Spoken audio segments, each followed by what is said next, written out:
আপনি কি ভিডিওটা দেখছেন? আমরা যে ভিডিওটা পাবলিশ করছি, দেখছি। দেখার পরে আপনাকে কি কেউ মানে বলছে যে এটাই আপনার মেয়ে, নাকি আপনার ভেতর থেকে আসছে যে এটাই আপনার মেয়ে? আপনার আপনার আপনার কি মনে হয়েছে আমাকে একটু বলেন তো, মন খুলে বলেন। ওনার কি এখন কি ভালো মানসিক অবস্থা মোটামুটি? আমার মেয়ে। হুম। আপনার মেয়ে? জি। আপনি কিভাবে বুঝলেন এটা আপনার মেয়ে? কাকি আমি চেহারা দিয়ে চিনছি আর কি। চেহারা দেখেই চিনে ফেলছেন? আমার মেয়ের কোনো দাগ নেই, খালি একটা বাঘে উঠছিল বড়, এখানে? দাগ। জি, এখানে একটা দাগ আছে। আপনি কিছু মনে না করলে আপনার মাস্কটা খুলে ফেলতে পারেন। আমি যখন সোনিয়াকে ভিতরে বসাচ্ছিলাম তখন সোনিয়াও একটা কথা বলছে যে সে তার মেয়ে মাকে চিনবে এবং তার মায়ের শরীরের মুখে কিছু চিহ্ন আছে। যাই হোক, আমি আপনার যখন ভিতরে নিব তখন এটা ফাইন্ড আউট করা যাবে। যখন আপনারা টাইটেল দিয়ে দিচ্ছেন যে সোনিয়ার মাকে পাওয়া গেছে, সোনিয়ার বাবা বা আমি আমাকে দিয়ে দিচ্ছি না, আমি টিউবার নই। না, কিন্তু আপনার সাথে এর সাথে জড়িত। আমার বাসায় এসেছিল যে হ্যাঁ চ্যানেল- আয়ুব ভাই, আমার তখনই কিন্তু আমি বিষয়টা আমার বাসায় এসেছিল যে চ্যানেলের জন্য স্যার, একটা মানে সর্বশেষ যখন আপনার সাথে আমার কমেন্ট হয়েছে তখন আমি সব ভিডিও প্রাইভেট করে দিচ্ছি। আসসালামু আলাইকুম প্রিয় দর্শক এবং শ্রোতা, আল্লাহ আপনাদের সবাইকে ভালো রাখুক, মঙ্গল হোক সবার, সেই প্রত্যাশা করে, সেই শুভকামনা জানিয়ে শুরু করছি আপন ঠিকানার একটি আপডেট ভিডিও। এবং পর্ব নম্বর হচ্ছে 124, যেটা 2022 সালের প্রথম বেসিক ভিডিও ছিল। সম্ভবত আমরা জানুয়ারি মাসের 1 তারিখে এটা প্রচার করেছিলাম। 1/1/2022। নাম ছিল সোনিয়া। সফল যদি হই তাহলে সফলতার সংখ্যা দাঁড়াবে 95, অর্থাৎ আপন ঠিকানার সফলতার সংখ্যা দাঁড়াবে 95 এবং সব কিছু মিলিয়ে 125, এবং সেটা আরও ক্রস করে যাবে কয়েকদিনের মধ্যেই। আজকে আমি কি পরিমাণ এক্সাইটেড এবং কি পরিমাণ ভেতরে ভেতরে উত্তেজিত শব্দটা আসলে এক্সাইটমেন্টের প্রপার বাংলা আসলে ওইভাবে বোঝান। উত্তেজিত বলতে অনেকে রাগান্বিতও বলেন। আমি মানে কি পরিমাণ উৎফুল্ল অবস্থায় আছি বা কি পরিমাণ মানে আমার ভেতরটাকে এক্সপ্রেস করাটা খুব ডিফিকাল্ট। এবং আমি শুরুতেই বিনীতভাবে আপনাদেরকে অনুরোধ জানিয়ে নিচ্ছি যে সূচনা পর্বটা আপনারা আজকে স্কিপ করবেন। আমি জোর দিয়ে এই কথাটা বলতে চাই, কারণ আজকে বেশ কিছু গুরুত্বপূর্ণ বিষয় নিয়ে আপনাদের সঙ্গে কথা বলবো। বিশেষ করে এই সোনিয়ার পর্ব নিয়ে আমাদের কিছু পজিটিভ নেগেটিভ আলোচনা সমালোচনা ও সব কিছুর মুখোমুখি হতে হয়েছে এই রিসেন্ট টাইমে। ইনফ্যাক্ট আমরা সমালোচনার মুখোমুখি হইনি, কিন্তু কিছু ভাই ব্রাদার যারা আপন ঠিকানার ডাই হার্ট ফ্যান বা আমাদের টপ ফ্যান ব্যাচধারী কিছু ভাই ব্রাদার বা আমার যোদ্ধা বা কর্মী, আমি এভাবেই চিন্তা করি তাদেরকে সবসময়, স্টিল না আমি এভাবে চিন্তা করি তাদের কিছু কাজ। এবং রিসেন্টলি ইউটিউবার আমি বলবো না, বাট ইউটিউব এমন একটা জায়গা, সোশ্যাল মিডিয়া এমন একটা জায়গা যেখানে ইচ্ছে করে ভিডিও ধারণ করে মোটামুটি পাবলিশ করে দেওয়া যায়। তো এরকম কিছু চ্যানেল, একেবারে উঠতি চ্যানেল, যারা শুধুমাত্র আপন ঠিকানার ভিডিও নিয়ে নাড়াচাড়া করছেন।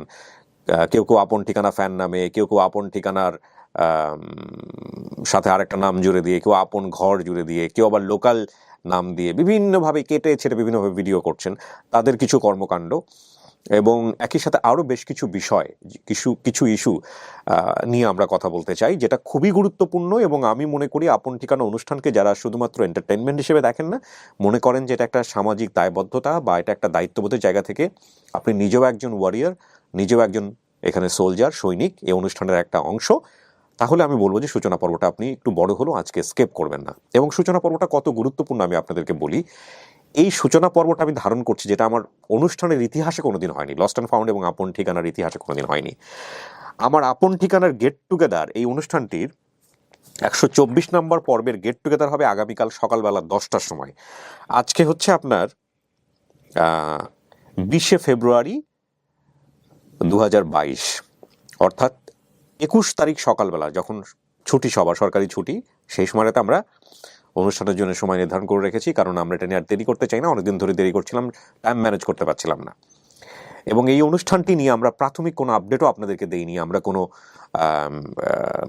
সাধারণত যেটা হয় যে প্রাথমিক তথ্য নিশ্চিত হয়েছি সেই মর্মে একটা স্ট্যাটাস থাকে, একটা ছবি থাকে, সেটাও দিইনি। কেন দিইনি সেটার পিছনে যুক্তি আছে, আমরা বলবো।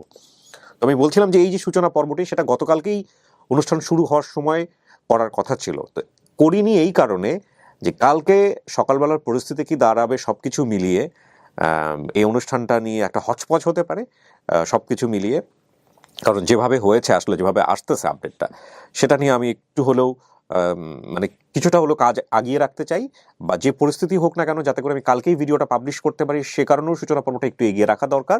এবং আমার কাছে মনে হয়েছে যে 3 দিন ধরে 4 দিন ধরে আমি যা চিন্তা করছি এবং কালকে সিচুয়েশন ম্যানেজ করতে গিয়ে যদি কোনো পয়েন্ট আমি মিস করে ফেলি, তার চেয়ে বরং আমি আজকে যেহেতু সময় পেয়েছি, আমি আজকেই সূচনা পর্বটা করে রাখি, এতে বরং ভালো হবে। তো সেদিক থেকে আমি কতটা গুরুত্ব দিচ্ছি আজকের এই এপিসোডটাকে আপনারা বুঝতে পারবেন।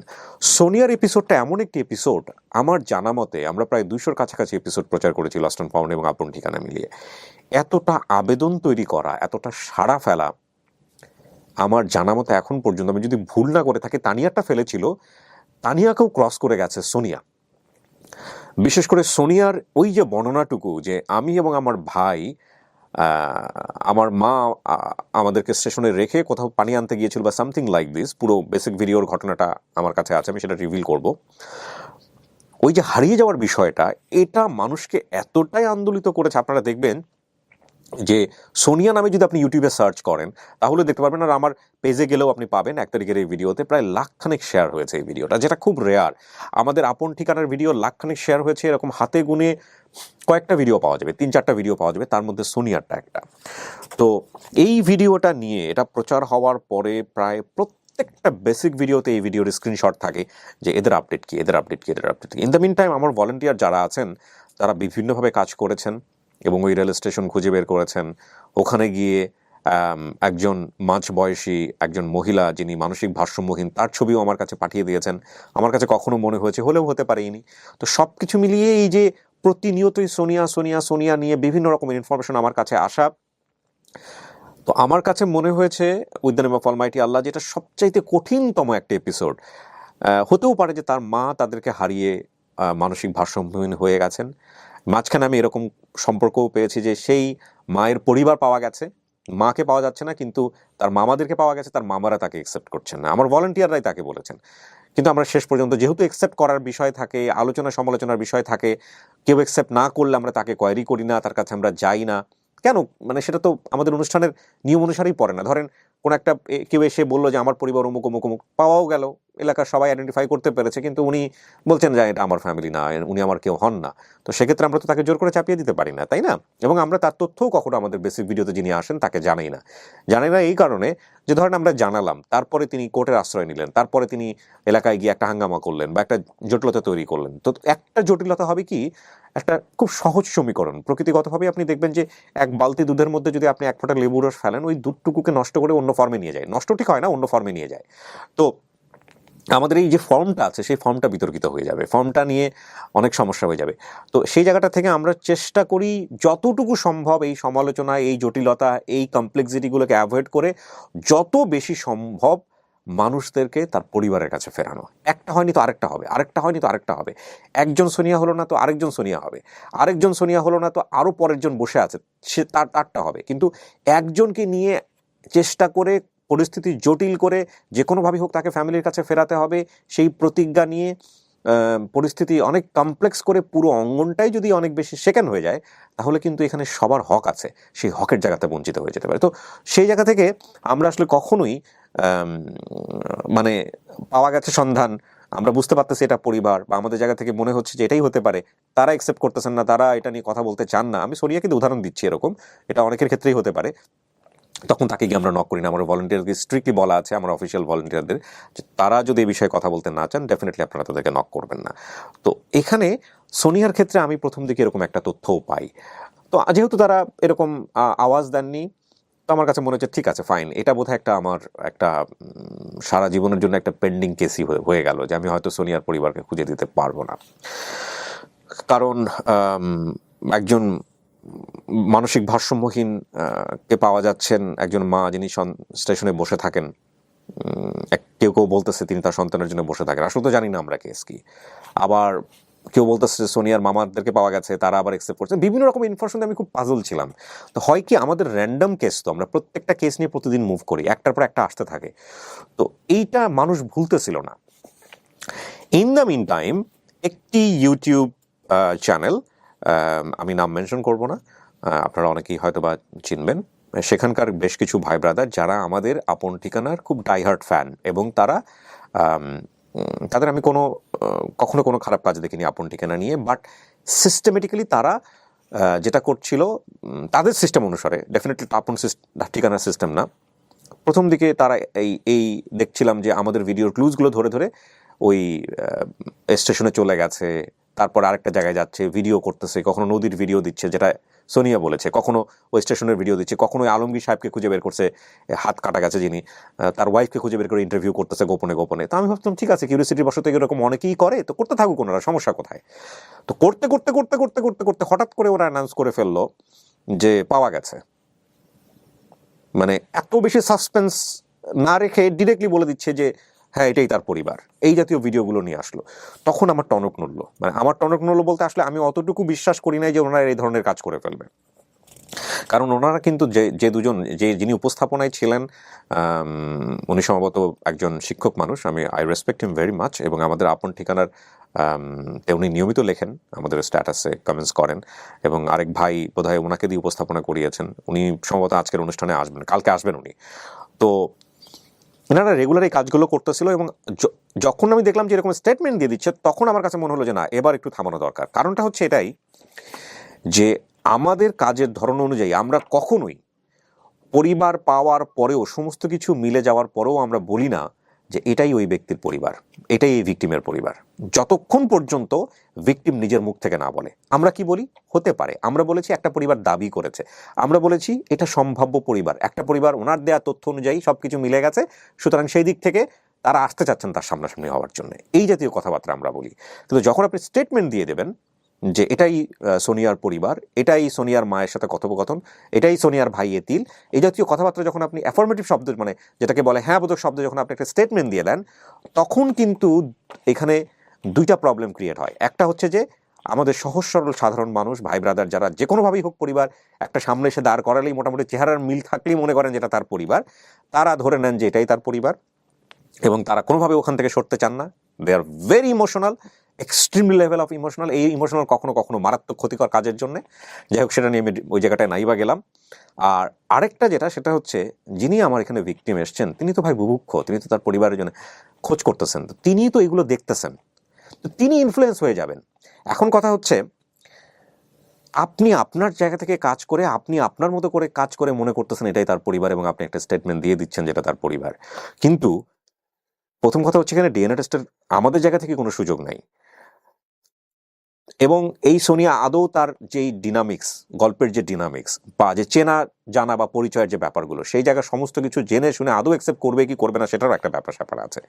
তো সেই দিক থেকে আপনি যখন বলেই দিচ্ছেন একটা পরিবারকে যেটা এটা সোনিয়ার পরিবার, তখন অবস্থাটা কি দাঁড়ায়? সোনিয়া কিন্তু ইনফ্লুয়েন্স হয়ে যাচ্ছে, সেটা পজিটিভলিও হতে পারে, নেগেটিভলিও হতে পারে, সে অ্যাকসেপ্ট করতেও পারে, না পারে, আগে থেকে একটা তৈরি হওয়ার ব্যাপার থাকতেছে। যেই জিনিসটা আমরা কখনোই আপডেট ভিডিও হওয়ার আগে আমাদের বেসিক ভিডিওর যিনি গেস্ট, তাকে হতে দিতে চাই না, কখনোই চাই না, এবং আমরা খুব সতর্কভাবে, খুবই স্ট্রিক্টলি আমরা এটা মেনটেন করি। আমরা মনে করি আমাদের এই ভিডিওর সবচাইতে, যে বেসিক ভিডিও বলেন এবং আপডেট ভিডিও বলেন, দুটো ভিডিওর সবচাইতে চুম্বক অংশ, সবচাইতে মানে প্রাণ ভ্রমরা অংশ, বা যেটাই বলি না কেন, সবচাইতে ইম্পর্টেন্ট অংশটা হচ্ছে ফার্স্ট দুইটা পক্ষের মিট। এবং এই মিটটা হইতে হবে এমনভাবে যে দুই পক্ষের কেউ কাউকে দেখেনি, কার সঙ্গে কথা বলেনি। এই মিটটা হওয়ার পরে দুইজনের চোখের যে ভঙ্গি থাকে, দুইজনের যে মুভমেন্ট থাকে, দুইজনের যে বডি জেস্চার থাকে, এইটাই বলে দেয় যে আসলে অনেকখানি বলে দেয়, অনেকখানি বলে দেয়।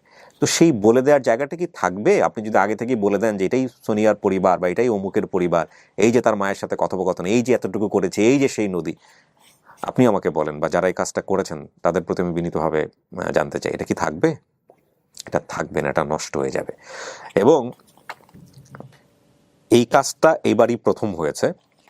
আমি এই কাজটার মধ্য দিয়ে আমার সকল ইউটিউবার যারা ভাই ব্রাদার আছেন, বা যারা আপন ঠিকানাকে নিয়ে ভিডিও বানান, বা আপন ঠিকানার যারা ওয়েল উইশার আছেন, তাদের কাছে আমি করজোড়ে মিনতি করতে চাই, অনুরোধ করতে চাই, দয়া করে কোনো বেসিক ভিডিওর, আপনারা যান ঠিক প্রথম দিকে উনি যে ভিডিওগুলো করছিল, ওই ভিডিও করার ওই সময়টাতে সবাই ওখানে হ্যাঁ শুরু হবে, এটাই শুরু হবে, এটাই শুরু হবে, এটাই শুরু হবে। পরবর্তীতে কিন্তু ধীরে ধীরে সবাই চেঞ্জ হয়েছে। তো ওই সময়টাতে আমাদের কাছে মারাত্মক চাপ আসতো, কেন আপনারা গেট টুগেদার করতেছেন না, কেন ওই ভদ্রলোকের সঙ্গে আপনারা যোগাযোগ করতেছেন না? আমরা তো একটা সিস্টেম অনুসারে কাজ করি। আমাদের তো একটা সিস্টেম আছে এবং এই সিস্টেমটা তো এমন না যে কেউ চাইলে এটা রিচ করতে পারবে না, এটা যে কেউ চাইলে রিচ করতে পারে। সো দয়া করে এমন কিছু করবেন না, নিজের একটা চ্যানেল আছে বলে নিজের মতো করে একটা বেসিক ভিডিওর কোনো একটা গেস্টের সোর্স বের করে নিজের মতো করে একটা ভিডিও করে ছেড়ে দিলেন। এটা কিন্তু ভয়ঙ্কর রকমভাবে অন্যায় করছেন আপনি, এই কাজটা ক্ষতিগ্রস্ত হবে। এখন যারা দর্শক আছেন, যারা এতক্ষণ আমার কথা শুনলেন, এখানে অনেকেই বলবেন যে আইনের আশ্রয় নিতে, অনেকেই বলবেন যে এই কাজটা, দেখুন আমরা আসলে যে ফরম্যাটে কাজ করি, যেভাবে কাজ করি, এটা সম্পূর্ণই মানুষের ভালো লাগা, ভালোবাসা এবং মানুষের দোয়া, এই জায়গাটা থেকে। আপনারা যত কিছুই বলেন না কেন যে এটাকে নিয়ে অমুকের আশ্রয় নিতে, তমুকের আশ্রয় নিতে, এই জায়গাগুলো একটার পর একটা হবে কি অনেক বেশি ক্লামজি হয়ে যাবে যদি আমরা সেই কাজগুলো করতে থাকি। তো আমি আসলে আমার ফ্যান ফলোয়ার যারা, বা যারা আমাকে পছন্দ করেন, যারা আমাকে লাভ করেন, রেসপেক্ট করেন, what ever it is, well উইশার, তাদেরকে আমি কখনোই এই জায়গাটায় নিতে চাই না যে তারা আমার জন্য জীবনে একটা হাসিল পোহাক। এটা আমি কখনোই চাই না, জ্ঞানও তো চাইনি আজ পর্যন্ত, ভবিষ্যতেও কোনোদিন আমি চাবো না। কারণ যারা এই জিনিসগুলো করেন ম্যাক্সিমামই না বুঝে করেন, এটা আমার ধারণা। বুঝে শুনে কেউ এই ধরনের কাজ করবে না। আমার ধারণা ওনারা নিশ্চয়ই ওয়েল উইশার, কিন্তু ওনারা বুঝতে পারেনি। আমি এটাই বলবো যে ওনারা বুঝতে পারেননি যে কারণে এই কাজটা করেছেন। তো যারা আমরা দর্শক আছি তাদের একটা মারাত্মক দায়িত্ব আছে, তাদের প্রতি আমি বলবো যে তারা উৎসাহ দেবেন না, তারা তাদেরকে সুন্দর করে বোঝাবেন যে ভাই এই কাজটা এটা করার জায়গা না। আপনারা যদি রিকোয়েস্ট করেন, আপনারা যদি তাদেরকে সুন্দর করে বোঝান যারা এই ধরনের কাজগুলো করতেছে, তারা ডেফিনেটলি এই কাজগুলো করবে না, এটা আমার বিশ্বাস। ইদানিং আমি দেখতেছি যে কিছু কিছু ভাইজানরা একটা বুম বানিয়েছেন, নিজের চ্যানেলের একটা বুম বানিয়ে একটা মাইক্রোফোন হাতে করে নিয়ে আমার এখানে যারা গেস্ট আসেন, বাবা মা যারা পরিবার দাবি করে আসেন, তাদের বাড়িতে ঢুকে যাচ্ছেন। আসেন বাইরে আসেন, একটু কথা বলবো, আপন ঠিকানাতে গেছিলেন, আমাদের তো একটু স্পটগুলো দেখান। এবং তারপরে দেখা গেল ভেতরে হয়তো বা আমাদের আপন ঠিকানার বেসিক ভিডিওর অতিথি, তিনি হয়তো কথা বলতে চাচ্ছেন না, তিনি হয়তো আসতে চাচ্ছেন না, তো ওখানে একটা হেডলাইন দিয়ে দিচ্ছেন, কেন লুকালেন অমুক, কেন আমাদের সামনে আসলেন না, অমুক করলেন না, তমুক করলেন না।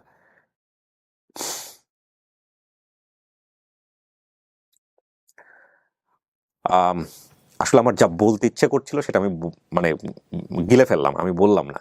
আমি শুধু একটা কথা আপনাদেরকে বলি, আমাদের সবার একটা কমন সেন্স আছে এবং সেই কমন সেন্সের জায়গাটা বিশেষ করে যখন আমরা এই ধরনের কাজ করব, তখন আমাদের অবশ্যই এটা মাথায় রাখা উচিত যে ক্যামেরা নিয়ে, বুম নিয়ে ধামধুম করে একটা বাড়ির মধ্যে, মানুষের মধ্যে আপনি এভাবে ঢুকে যেতে পারেন না। This is not a crime investigating show. আপনি যদি কারো কোনো কিছু এরকম রেকর্ড করতে চান, প্রথমত ফোন করে আপনি তার অনুমতি নেবেন, তারপরে আপনি তার কাছ থেকে সময় নেবেন, তারপরে উনি যদি সময় দেন, উনি যদি অনুমতি দেন, তারপরে আপনি তার কাছ থেকে এটা আপনি রেকর্ড করবেন বা আপনি করবেন। আপনি ধাম করে বাড়ির মধ্যে ঢুকে গেলেন, আমি সেখানে দেখতে পেলাম যে একজন অতিথির বাবা, সে গায়ে কোনো কাপড় নাই, সে আপনাদের কাছ থেকে হাইড করার জন্য বলতেছে আমার মেয়ে তো চলে গেছে এখান থেকে। তারা জীবনে হয়তো ক্যামেরায় ফেস করেনি, তারা হয়তো ভিডিওয় ফেস করেনি। আপনি একজন ইউটিউবার হতে পারেন, যাই হতে পারেন, মানে আপনার কাছে কেউ কিন্তু বাধ্য না কথা বলার জন্য। সো প্লিজ এটা করবেন না।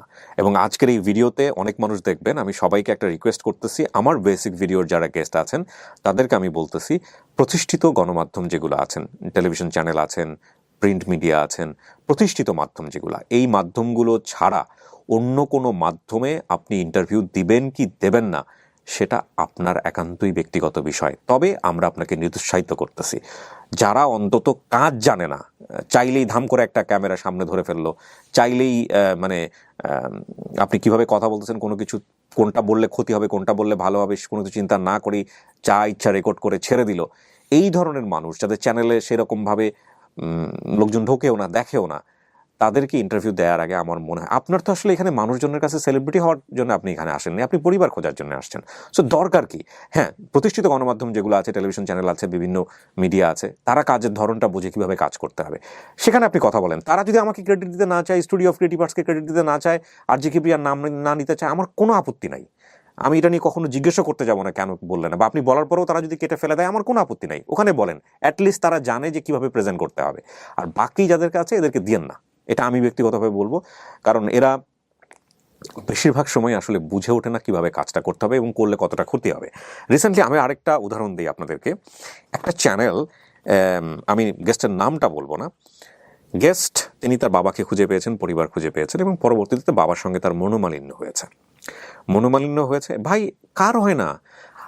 একটা ফ্যামিলি ডিটাচড ছিল, দুইটা ফ্যামিলি দুই রকমের ছিল, সেখানে একত্রিত হয়েছে। এবং তারপর কিছু জিনিস পছন্দ হবে, কিছু জিনিস পছন্দ হবে না। একটা মানুষ চাইলেই তো ইজিলি অ্যাকসেপ্ট করে নিতে পারে না। অনেক রকমের আচার ব্যবহার আছে যেগুলো অনেক সময় সমস্যা হতে পারে। তো তার মানে তো এটা না আপনি পরিচয়কে অস্বীকার করবেন, তাই না? তো আমাদের কাজটা কি? আমাদের কাজটা হচ্ছে যে পরিচয়টাকে খুঁজে বের করা এবং সেটাও ছেড়ে দেয়া। বেসিক ভিডিওতে যিনি এখানে আসবেন তিনি অ্যাকসেপ্ট করবেন কি করবেন না, এরপরে পরিবারে গিয়ে উনি স্টে করলেন না কি করলেন না, ওখানে ভালো আছেন কি নেই, সেই বিষয়টা তো আর আমাদের রেসপন্সিবিলিটির মধ্যে পড়ে না। দেখেন, এই যে যারা এই ভিডিওগুলো করে, এরা গিয়ে এই গেস্টের সাথে বোধহয় ওনার বাবার একটা ঝামেলা হয়েছে বা কোনো একটা সমস্যা হয়েছে, একদম পুরো ফ্যামিলি নিয়ে, বাচ্চা কাচ্চা, বউ সৌ মা সবাই মিলে নিয়ে পাশে থেকে বসায় রেখে একটা ইন্টারভিউ করতেছে এবং সেখানে সব বাবার নামে দুর্নাম।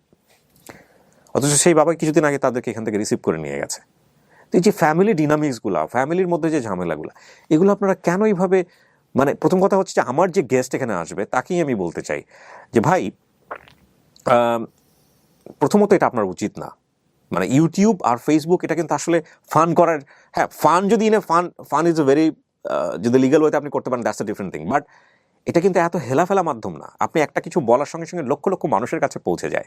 মানে আমি চাইলেই কিন্তু এখানে বসে আমার বাবার নামে দুর্নাম করতে পারি না, আমার মায়ের নামে দুর্নাম করতে পারি না, এটা কিন্তু উচিতও হবে না। এবং যেখানে বাবার কোনো কনসার্ন নাই, বাবার কোনো কথা নাই, কিচ্ছু নাই, আর এটা তো এত বড় ক্রাইমও না, তাই না? যে আপনি এইভাবে জিনিসগুলো আপনি পাবলিকলি বলে দিচ্ছেন, এটা তো একটা ভয়ঙ্কর রকমভাবে অপরাধ।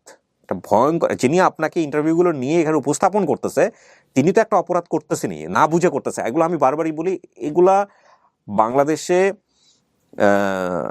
যারা কন্টেন্ট কাজ করেন তাদের অনেকেরই, ইনক্লুডিং মি, আমি আমার সহকারে বলতেছি, আমিও সাইবার ক্রাইম ইস্যু নিয়ে অনেক বিস্তারিত জানি তা না, বাট এগুলো কিন্তু অপরাধ, এগুলো কিন্তু ভয়ঙ্কর রকমভাবে ভুল কাজ, এগুলো করবেন না। হ্যাঁ, প্রথমত যারা বেসিক ভিডিওতে আসেন, আমি আমার গেস্টদেরকে বলবো এই ধরনের কাজ, বাবা মার যদি আপনার পছন্দ না হয়, বাবার সাথে থাকতে গিয়ে মনোমালিন্য হচ্ছে, মায়ের সঙ্গে থাকতে গিয়ে মনোমালিন্য হচ্ছে, চলে যান। আপনি আপনার মতো করে গোছায় নেন, পরিচয়তে পেয়েছেন, স্বীকৃত পেয়েছেন, আবার আসবেন, আবার সম্পর্ক তৈরি হবে। 6 মাস 1 বছর সম্পর্ক ডিটাচ থাকলে আবার সম্পর্ক তৈরি হয় না? হয়তো। তো তাহলে কিন্তু আপনি যখন একটা ভিডিও বানিয়ে ফেললেন, ফেসবুকে এসে, ইউটিউবে এসে বাবার নামে দুর্নাম হচ্ছে, বাবার নামে আজে বাজে কথা বলতেছেন, আপনি 6 মাস 1 বছর পরে যে সম্ভাবনাটা ছিল ওটা তো নষ্ট করে ফেললেন। আপনার বাপের চোখে যত বড় এই ভিডিওটা পড়বে, ও সারা জীবনে কি আর কোনোদিন আপনাকে মেনে নিতে পারবে? মানুষ তো আমরা, তাই না? আমি আজকে ভুল করি, কালকে সংশোধনের সুযোগ আছে, কালকে ভুল করলে তার পরের দিন সংশোধনের সুযোগ আছে, কিন্তু ভুলের চিহ্নটা যদি আমি রেখে দেই, আমি যতবার ওই, আপনার বাবা যতবার ওই ভিডিওটা দেখবে যে আমার ছেলে পাবলিকলি আমার সম্পর্কে এই ধরনের কথাবার্তাগুলো বলছে, জীবনে কোনোদিন পারবে আপনাকে মন থেকে অ্যাকসেপ্ট করে নিতে? তো আপনার বাপ মানুষ না, তার জীবনে ভুল থাকতে পারে না? যদিও এটা একপাক্ষিক ইন্টারভিউ ছিল। তো এগুলা কেন করেন? আমি আমার অতিথিদেরকে প্রথমে এই কথাগুলো বলতে চাই। আর যারা এই ভিডিওগুলো করে তাদেরকে আমি বলবো যে ভাই প্লিজ, এটা একটা মারাত্মক শক্তিশালী মাধ্যম, এই জিনিসগুলো করেন না। এগুলা ভয়ঙ্কর রকমভাবে ক্রাইম। কোনো একটা মানুষের নামে এভাবে স্পষ্টভাবে একের পর এক বাজে কথা বলা এবং সেগুলো ভিডিও করে ছেড়ে দেয়া, আমার মনে হয় এলাকায় যারা গণ্যমান্য ব্যক্তি আছেন, আপনারা অনেকেই এসেছিলেন এই অতিথিকে এখানে রিসিভ করার জন্য, তাদেরকে আমি রিকোয়েস্ট করব যে আপনারা ওই গেস্টকে ভালো করে বোঝাবেন এবং একই সাথে যিনি এই ভিডিওগুলো করেছেন তাকে ডেকে নিয়ে এসে আপনারা, হ্যাঁ, তাকেও বুঝিয়ে এই ভিডিওগুলো সরিয়ে ফেলবেন। একটা গেস্টের ক্ষেত্রে আমরা দেখেছি এবং আমি দেখলাম যে ওনাদের ক্ষেত্রে এইগুলো ভিডিও করার কোনো ব্যাপারই না। মানে আরে অমুক ভাই কেমন আছেন, সকালবেলা কি দিয়ে নাস্তা করলেন, চলেন একটা ভিডিও বানাই ফেলি। আরে অমুক ভাই বিকেলে কোথায় হাঁটতে যাচ্ছেন, আরে ভাই আমি হাঁটতে যাইতেছি অমুক, চলেন না একটা ভিডিও বানাই ফেলি। আরে অমুক ভাই কি করতেছেন, আরে ভাই আমি গাছ থেকে বড়ই পারতেছি, চলেন না একটা ভিডিও বানাই ফেলি। আরে ভাই কি অবস্থা, আরে ভাই আমি এই যে মাছ ধরতেছি, আর চলেন একটা ভিডিও বানাই। মানে আপন ঠিকানার নাম আর হাঁটছি কিবরিয়ার নাম বসিয়ে দিয়ে গেস্ট তো পাওয়াই গেছে, যত খুশি ভিডিও বানাও। এগুলো ক্ষতিকর, এগুলো চরমভাবে ক্ষতিকর। বিশেষ করে ক্ষতিকর হচ্ছে আপন ঠিকানার অনেক শুভাকাঙ্ক্ষী আছেন, তারা অনেক বেশি উৎসাহ হারিয়ে ফেলেন এইসব পরবর্তীতে গেস্টদেরকে শেয়ার করার ক্ষেত্রে, অতিথি পাওয়ার ক্ষেত্রে। আমার এক ফ্যান আছেন বা ফলোয়ার আছেন দেশের বাইরের, উনি বললেন যে বাংলাদেশের সৌন্দর্য খুঁজি আপন ঠিকানার মধ্যে, কিন্তু যখন এই রকম জিনিসগুলো চোখে চলে আসে তখন সেটা আমাদের জন্য কষ্টকর। সো প্লিজ এগুলো করবেন না। আর আমি দর্শকদেরকে বলতে চাই, এদেরকে খুব সুন্দর করে বুঝিয়ে এদেরকে এগুলো স্টপ করতে হবে। সো প্রিয় দর্শক এবং শ্রোতা, আমি বলে নিয়েছিলাম যে আজকের সূচনা পর্বটা অনেক বড় হবে, তাই হয়েছে এবং এটা খুব গুরুত্বপূর্ণ ছিল। আমি মাঝখানে বেশ কিছু দিনের স্ট্যাটাসও দিয়েছিলাম, আমরা বেশ কিছু নিয়মও আনতে যাচ্ছি। লাস্ট যে কথাটা বলে আমি দ্বিতীয় ধাপে যাব, মানে কালকের দ্বিতীয় ধাপ শুরু করব, সেটা খুবই গুরুত্বপূর্ণ, বিশেষ করে আমার ভলেন্টিয়ার, অফিসিয়াল এবং আনঅফিসিয়াল ভলেন্টিয়ার, তাদের জন্য। আমরা খুব সূক্ষ্ম একটা পলিসি ইদানিং মেনটেন করছি, যেটা একটা মানে এত বড় লেভেলের অভিযোগ পেয়েছি আমি যে কিছু ভলান্টিয়ার আছে যারা আরিফ ভাইয়ের হয়ে কাজ করেন, কিছু ভলান্টিয়ার আছে যারা জলিল ভাইয়ের হয়ে কাজ করেন। আমি যেহেতু এটা আমার একটা ওপেন প্ল্যাটফর্ম, আমি সব মানুষের পরামর্শ নিয়ে চলি। আমার এটা বলতে কোনো সমস্যা নেই, দ্বিধা নেই। তাদেরকে আমি বলতে চাই, যারা আপনারা আরিফ ভাইকে পছন্দ করেন, যারা আপনাকে জলিল ভাইকে পছন্দ করেন, তারা এই জায়গাটা থেকে বের হয়ে আসেন। আরিফ, জলিল, কিবরিয়া কাউকেই পছন্দ করেন না, আপন ঠিকানাকে পছন্দ করেন। প্রথম কথা হচ্ছে এটা, please do that. Arif, Jalil, Kibria কাউকেই পছন্দ করার দরকার নাই, আপন ঠিকানাকে পছন্দ করেন। এটা আপনাদের প্রতি আমার একটা বিনীত রিকোয়েস্ট।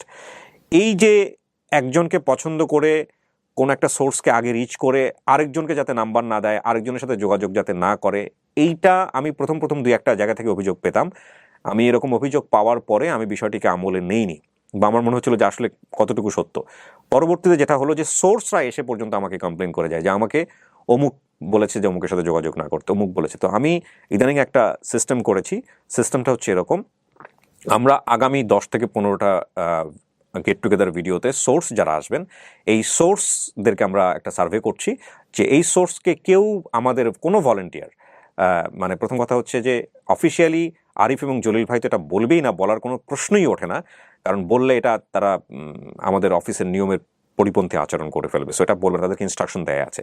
কিন্তু এদের পক্ষ হয়ে যে কেউ হয়তো আরিফ ভাইকে ইনফরমেশন দেন বা আরিফ ভাইয়ের হয়ে কাজ করেন, সে হয়তো বলেছে জলিল ভাইয়ের কোনো সোর্সকে ইনফরমেশন না দেওয়ার জন্য, বা জলিল ভাইয়ের কাউকে বা জলিল ভাইয়ের হয়তো কেউ একজন বলেছে আরিফ ভাইকে না দেওয়ার জন্য। এরকম আমরা গোটা 10-15টা ভিডিও আমরা সার্ভে করব। করার পরে যদি সোর্সের কাছ থেকে আমরা এই ধরনের কোনো রিপোর্ট পাই, এবং সেটা যার পক্ষে বেশি হবে, যিনি এই ভুলগুলা বেশি করবেন, আমরা তাকে অফিসিয়াল ভলান্টিয়ার, আনঅফিসিয়াল ভলান্টিয়ার থেকে তো ডেফিনেটলি বাদ দিয়ে দিব, এবং অফিসিয়াল ভলান্টিয়ার যারা যিনি থাকবেন, সেটা তিনি যেই হোক না কেন, তাকেও আমরা বাদ দিয়ে দিব। এটা আমরা অলরেডি আমাদের অফিসিয়াল ভলান্টিয়ারদেরকে জানিয়ে দিয়েছি, কারণ এটা আমার কাছে মনে হয়েছে একটা বড় ধরনের ইস্যু আমার রিসেন্টলি কাজ করতে গিয়ে যেটা মনে হয়েছে। কারণ এখানে একটা সোর্স যখন বের হয়, তার কাছে 10 জন, 20 জন, 15 জন যে আগে পারে ফোন দেবে। একবারই তো সে হ্যাসলটা ফেস করবে জীবনে। সে যার ফোন ইচ্ছা হলো সে রিসিভ করবে, যার ফোন সে ইচ্ছা হলো না সে রিসিভ করবে না। আমার কাছে অনেকের নাম্বার দেওয়া আছে, আনঅফিসিয়াল ভলান্টিয়ারদের কাছে, আমার কাছে র্যান্ডামলি তারা তথ্য পাঠায়। সো এইটা খুবই ওপেন, কেউ কাউকে বাধা দিতে পারবে না যে আমাকে দিয়েছেন মানে অমুককে দেওয়া যাবে না, অমুককে দিয়েছেন মানে অমুককে দেওয়া যাবে না। এই জাতীয় কোনো ইনফরমেশন আসলে আমরা এটাকে খুব সিরিয়াসলি নেব এখন, এবং এটা আমি পাবলিকলি বললাম। আমার অফিসিয়াল কোনো ভলান্টিয়ার যদি এই ধরনের কাজের মধ্যে যুক্ত থাকেন বা ইন্সপায়ার করেন বা কোনো গ্রুপিংয়ের মধ্যে যুক্ত থাকেন, আমি ডেফিনেটলি তাকে অফিসিয়াল ভলান্টিয়ার রাখবো না। এটা আমার কাজের স্বচ্ছতার জায়গা থেকে অলরেডি আমার অফিসিয়াল ভলান্টিয়ারদেরকে ইনফর্ম করা। এবং আনঅফিসিয়াল ভলান্টিয়ার যারা আছেন, তারা শুধু একটা লাইন বারবার আমি তাদেরকে রিকোয়েস্ট করতে চাই, আপনি আরিফের হয়েও কাজ করেন না, জলিলের হয়েও কাজ করেন না, কিবরিয়ার হয়েও কাজ করেন না, আপনি আপন ঠিকানার হয়ে কাজ করেন। এইটা আপনাদের কাছে আমার বিনীত রিকোয়েস্ট থাকলো। আর কাউকে প্লিজ আমি করজোর করে একটা কথা বলতে চাই, যদি কোনো অসংলগ্নতা, যদি কোনো অসামঞ্জস্যতা, যদি কোনো ধরনের কোনো কিছু খারাপ কিছু চোখে পড়ে, আমাকে রিচ করা এটা কোনো ব্যাপারই না। কিন্তু আপনি কাউকে গালি দিয়ে, কাউকে বকা দিয়ে, সেটা আনঅফিসিয়াল হোক, অফিসিয়াল হোক, যে কাউকে, কোনো মেম্বারকে গালি দিয়ে যদি কোনো ধরনের বা কোনো কিছু ইঙ্গিত করে, আপনার নিজের আইডিতেও যদি কোনো স্ট্যাটাস দেন এবং এই করে, আপনি যত ভালো কাজই করেন না কেন, আপনাকে আমার দরকার নাই। মানে আমি কিবরিয়া স্বাচ্ছন্দ্য বোধ করবো না আপনার সঙ্গে কাজ করতে। এটা একটা বিশাল কমিউনিটি, এখানে একজন মানুষ পয়জন ছড়াবে, 5 জন মানুষ ইন্সপায়ার হবে, তারাও এসে গ্রুপিং করবে, তারাও এসে চিল্লাচিল্লি করবে, কথা বলবে, করতে করতে জায়গাটা একটা ক্যান্সারের মতো হয়ে যাবে।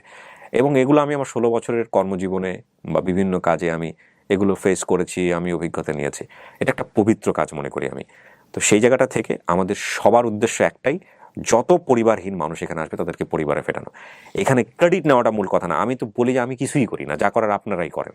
তো সেই জায়গাটা থেকেই ক্রেডিট নিয়ে কখনোই আমি রিকোয়েস্ট করতে চাই আপনাদেরকে, আপনারা আমার ভাই ব্রাদার, আপনারা ইউ আর মাই ফ্যামিলি।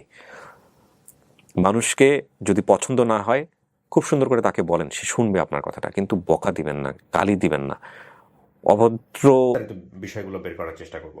এখানে যে জিনিসটা গুরুত্বপূর্ণ সেটা হচ্ছে যে ওখানে আলমগীর এবং আলমগীরের ওয়াইফকে দেখানো হয়েছে, ওটা আমি দেখেছিলাম। ওই দুজন কি আসলেই সঠিক, মানে আলমগীর এবং আলমগীর ওয়াইফ? জি, এটা ঠিক আছে? জি। হ্যাঁ, আচ্ছা ঠিক আছে। তার মানে তো যারা কাজ করছেন তারা মোটামুটি ভালোই কাজ করছেন। ঠিক আছে, আমি ওইগুলোতে একটু পরে যাব। তার আগে আপনাকে যে আমরা নিউজটা দিলাম যে এই যে একটা পরিবার আমরা দাবি করতেছে আপনাকে বা সন্ধান পাওয়া গেছে, এইটা জানার পরে আপনার মনের অবস্থাটা কি, এটা আপনি আমাকে একটু বলেন। আপনি কতটুকু এক্সাইটেড? ভালো লাগতেছে, টেনশনও লাগতেছে, কি হবে না। আমি জানি না, ফার্স্ট টাইম আমার এরকম হচ্ছে, কোনো গেস্টের ক্ষেত্রে এরকম হয় নাই। কালকে রাতে আমারও ঘুম হয় নাই। হ্যাঁ, মানে ওর এপিসোডটা আমাদের এই বছরের প্রথম এপিসোড ছিল এবং কি পরিমাণ মানুষ এটা রেসপন্স করেছে আপনারা তো দেখেছেন আপনি কয়েকটা পর্বেতে এটা স্ট্যাটাস দিয়েছেন এবং ওর সম্পর্কে বলেছেন। কন্টিনিউয়াসলি সবগুলো বেসিক ভিডিওর নিচে কিন্তু ওর স্ক্রিনশট ওর কথা যে ওর ভিডিওর কোথায় মাঝখানেও আপনি ওর কথাটা স্মরণ করেছেন। এখন যেটা হয়েছে, আমরা যে ইউটিউবে যে ভিডিওগুলো পাচ্ছিলাম, পরপর সবকটা ভিডিও পাচ্ছিলাম, তো বিভিন্ন জায়গা থেকে বিভিন্ন জন বিভিন্ন মন্তব্য করতেছে, ওখানে আবার মানুষ কমেন্টস করতেছে নানান রকম। তো আমি যখন ওকে প্রশ্ন করলাম যে এই যে ভদ্রলোকের কথা তুমি বলেছিলা যে আলমগীর এবং শিল্পী, আসলে উনি ওই এলাকায় আলমগীর নামে নেই, আছে লিটন দাস হিসেবে। আচ্ছা তো এখন বিষয়টা হচ্ছে যে উনি একটু রাগী, ওনার সাথে কাছে যেতেও লোকজন ভয় পাচ্ছিল। তারপরও আমি জানি না যদি সেটা সঠিক হবে কিনা। তো উনি বলেছে যে ইনারাই আমার বাবা মা ছিল সেই সময়কার, কিন্তু আমার আর আপনার ভাইটাকে, স্ত্রী সেটা বলেছে জি, আচ্ছা তো ও যখন বললো যে আমার ভাইটাকে যখন আমাকে ফিরিয়ে দিচ্ছিল না, তখন আমি ওনাদের কাছ থেকে চলে আসি। আচ্ছা তার মানে একটা জায়গায় তো ওনারা পারফেক্টলি যাইতে পারছে, সেটা হচ্ছে যে ওই যিনি ডোম ছিলেন পালিত বাবা মা, একটা জায়গায় ওনারা যেতে পারছে ওনারা যেতে পারছে। এবং দেখলাম যে ওনারা গোপনে ইন্টারভিউটা নিয়েছেও। জি। ঠিক আছে ওর ভাইটাকে নিয়ে যে আলোচনাটা করতেছিল যে ওর ভাই একজন ব্যক্তি নিয়ে গেছে, সে লালন পালন করছে, তাকে দুবাই পাঠানো হয়েছে, দুবাই থেকে আসলে তাকে হচ্ছে যে এই ডিএনএ টেস্ট করে মিলিয়ে দেখবে যে ওর ভাই কিনা, এরকম নানান রকম বিভিন্ন ধরনের কথাবার্তা বলছিল। তো আমরা সবসময় অপেক্ষায় ছিলাম যে আপনাদের কাছ থেকে একটা ফোন পাই, কারণ আপনি বলেছিলেন যে আপনার প্রত্যেকটা কথাই আমি শুনেছি যে আপনারা নিজেরা কোনো সময় কারোর সাথে যোগাযোগ করবেন না। রাইট তো এটা আমরা এই চিন্তাটা করেছি যে না, আমরা কাউকে, আর আমাদের অ্যাড্রেসটা শুধু আপনাদের অফিসে দেওয়া ছিল, রাইট বাট ওনাদের সাথে যদি আমরা যোগাযোগ না করি, ওনারা আমাদের কোনোভাবে address ইউজ করতে পারবে না। কোনোভাবেই সম্ভব না। Right. তো মহিউদ্দিন ভাই যখন এটা আমাকে বলছেন যে আপনারা কারোর সঙ্গে যোগাযোগ করে প্রতারিত হবেন না, এটা আমরা আগে থেকেও জানতাম, বাট আমরা সতর্ক ছিলাম। আচ্ছা এটাই। তো যাই হোক আপনারা যোগাযোগ করেননি বা আপনাদের সঙ্গে কথা হয় জি, আপনার পরিচয় একটু নিই ভাই। জি, আসসালামু আলাইকুম। আমি হচ্ছি সোনিয়ার দেবর। মানে আপনার ছোট ভাই। জি, আমার মেজো ভাই ও। আচ্ছা সোনিয়া, একটা কথা হচ্ছে যে সাধারণত এরকম আমাদের কখনো হয় নাই, মানে আমরা বেসিক ভিডিও করার পরে সোর্স খুঁজে বের করার জন্য কোনো একটা গ্রুপ তারা নিজেরা দায়িত্ব নিয়েছে, সেগুলো একের পর এক ভিডিও করে তাদের চ্যানেলে দিয়েছে, এরকম কখনো হয় নাই। আব্দুর রহমানের কেস একটা ছিল যে আব্দুর রহমানের ফ্যামিলিকে পাওয়া গিয়েছিল এবং আব্দুর রহমানের পুরো ফ্যামিলিকে নিয়ে ওই এলাকার লোকাল একজন ইউটিউবার একটা ভিডিও করে ছেড়ে দিয়েছিল। কিন্তু এই যে সিরিজ করা, মানে খুঁজে খুঁজে বের করা, এইরকম কখনো হয় নাই। আপনার এই ভিডিওটা হওয়ার পেছনের অন্যতম কারণ আমার কাছে যেটা মনে হয়েছে যে আপনার এই ভিডিওটা পুরো বাংলাদেশে একটা আলোড়ন তৈরি করেছে এবং এখন আপনি দেখবেন যে পেজে গেলে কিন্তু আমরা সবসময় আপনার কথা শুনি। তো সেই জায়গাটা থেকে হয়তো বা এরা চেষ্টা করেছে এবং চেষ্টার এই প্রসেসটাকে আমি সমর্থন করি না, কারণ ওনারা যদি ডিটেইলি আমার কাছে দিত, এই যে আপনাদের মধ্যে যে কনফিউশনগুলো এখন তৈরি হয়েছে সেই কনফিউশনগুলো কিন্তু তৈরি হইতো না। আমরা একদম নিশ্চিত হয়ে পুরো প্রসেসটা কনফার্ম করে, মানে আপনি যেসব জিনিস চিন্তা করে আসতেছেন যে উনি তো আমার মা না, ওই ওনার মায়ের সাথে চেহারার মিল নাই, এগুলোর সুযোগ হয়তো আপনি আমি ভাই পেতেন না। আপনাকে একটা কথা বলেছিলাম যে আমি ওকে বিয়ের পর আমার বাড়িতে কেউ জানতো না, বাট এই ভিডিওর মাধ্যমে সবাই জানবে। তো এই পর্যন্ত আমরা মানে এটা খুবই অবাক হলাম যে বাড়িতে যাওয়ার পরে কোনো ব্যক্তি কেউ কিছু বলেনি, বরং আরো ভালোটাই বলেছে। তো দু একজন খারাপ বলবে, সেটা কিছু আসে যায় না। খুব স্বাভাবিক। তো বিষয়টা হচ্ছে যে যখন এই ইউটিউবাররা যখন এই কাজগুলা করতেছিল, আমরা ওনাদের খারাপ দিকটাও দেখি নাই, ভালো দিকটাও দেখি নাই, যে যতক্ষণ পর্যন্ত আমরা আপন ঠিকানা থেকে কোনো আলাপ আলোচনা না পাবো, ওনারা আমাদেরকে যখন ইনফর্ম না করবে, ততক্ষণ পর্যন্ত আমরা আগাবো না বিষয়টা। Right. তো যাই হোক, এটা আর কি, এই ভিডিওটা আসলে সবাইকেই একেবারে মানে হ্যাঁ আলহামদুলিল্লাহ। এখন কথা হচ্ছে আমি এই কারণেই বলতেছিলাম, প্রসেস যেটাই হোক না কেন, মূল টার্গেটটা হচ্ছে ফ্যামিলি খুঁজে পাওয়া। সো কে কিভাবে করছে না করছে ওইটা আমরা দেখবো ডেফিনেটলি, কিন্তু যদি আপনার পরিবার হয় সেই জায়গায় সন্দেহাতীত ভাবেই আপনার ভেতর থেকে অনুভূতি যেটা আসে আপনি সেটা প্রকাশ করবেন। আর যদি পরিবার না হয়, যদি আপনার জায়গা থেকে ভিতর থেকে না আসে যেটা আপনার পরিবার না, সেটাও আপনি সন্দেহাতীত ভাবে জানাবেন। সেখানে আপনার আপন ঠিকানার কথাও মাথায় রাখার দরকার নাই, কোন ইউটিউবার কি করছে না করছে সেটাও মাথায় রাখার দরকার নাই, ঠিক আছে? আর বাকিটুকু কিভাবে হয় না হয় সেটা তো আপনারা সবাই দেখবেন। আমরা এখন আপনাকে স্টুডিওতে নিব, আর যারা দাবি করেছেন তারাও আসছে, দেখা যাক। আমি বিস্তারিত কথাবার্তা বলবো, তাওয়াক্কাল তো আল্লাহ। ঠিক আছে ভাই, আসেন প্লিজ, চলেন।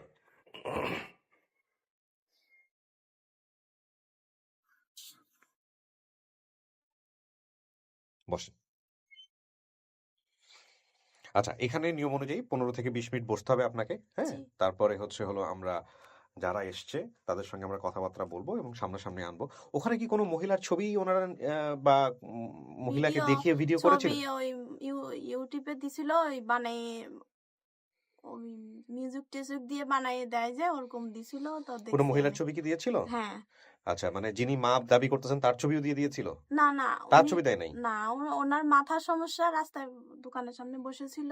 আচ্ছা, তো ও একজন মানসিক ভারসাম্যহীনের একটা ছবি নিয়ে কথা হচ্ছিল, জি, যে উনি স্টেশনে বসে থাকে বসে অনেক। থাকে। হ্যাঁ, ওনার ছবি আমিও দেখেছি, কিন্তু এটা আমার কাছেও যেটা বিশ্বাসযোগ্য, মানে আমরা তো আসলে একটা প্রসেস মেনটেন করি, আহ, আম, সেই জায়গা থেকে এটা নিয়ে আমরা তেমন দূর আগাই নাই। কিন্তু এর পরবর্তীতে যদি কোনো মহিলা দাবি করে থাকে, আমি জানি না সে ওই মহিলা কিনা, হুম, তার কোনো ছবি কি দেখেছেন এই মহিলা ছাড়া? না দেখেন নাই? আচ্ছা, ঠিক আছে, অপেক্ষা করেন। প্রিয় দর্শক এবং শ্রোতা, আমরা যাচ্ছি তৃতীয় ধাপে। এই হচ্ছে আপন ঠিকানার 124তম পর্বের ফুল ডিটেল। যারা বেসিক ভিডিও দেখেননি তারা চাইলে এটা পড়ে নিতে পারেন পজ দিয়ে। হ্যাঁ, আমি এটা পড়ে নিতে পারেন।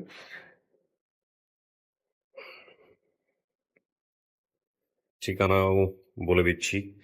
ঠিকানা কেন বলি? Because of authenticity.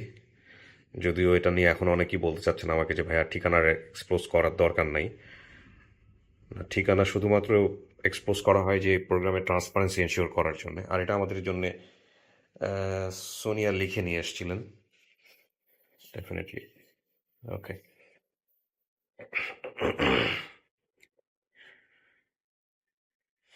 আমাদের ভলেন্টিয়ার কে? জলিল ভাই। জলিল ভাই আসতেছে আজকে। ওকে,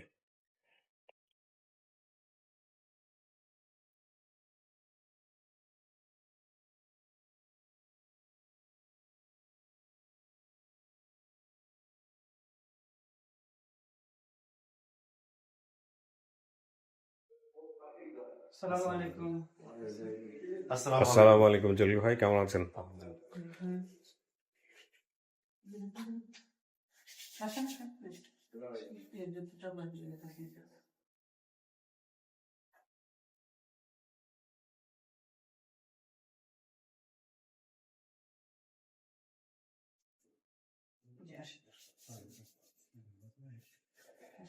সালাম আলাইকুম।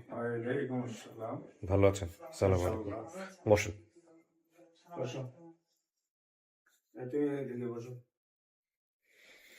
ওনাকে এই পাশে দেন, আপনি এখানে চলে আসেন, এখানে বসেন। যে ওনাকে হ্যাঁ এখানে দেন। সালাম আলাইকুম, ভালো আছেন?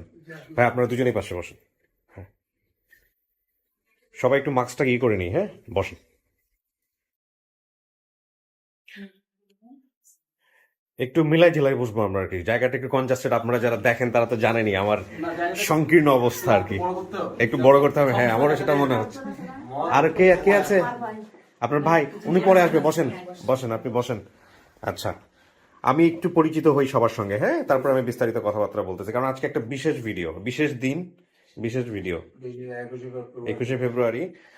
এরকম ছুটির দিনে আসলে সবাইকে একসাথে পাওয়া যায়, যে কারণে এরকম দিনে দেওয়া। আপনাদের দুজনকে আমি চিনি, আসতেছে আমি একটু পরে। হ্যাঁ, আচ্ছা, কি নাম আপনার? সাইরা হাসিনা। কি নাম? আগেরটা কি বললেন? হাসিনা। না, সাথে যার একটা বলছেন সাইরা।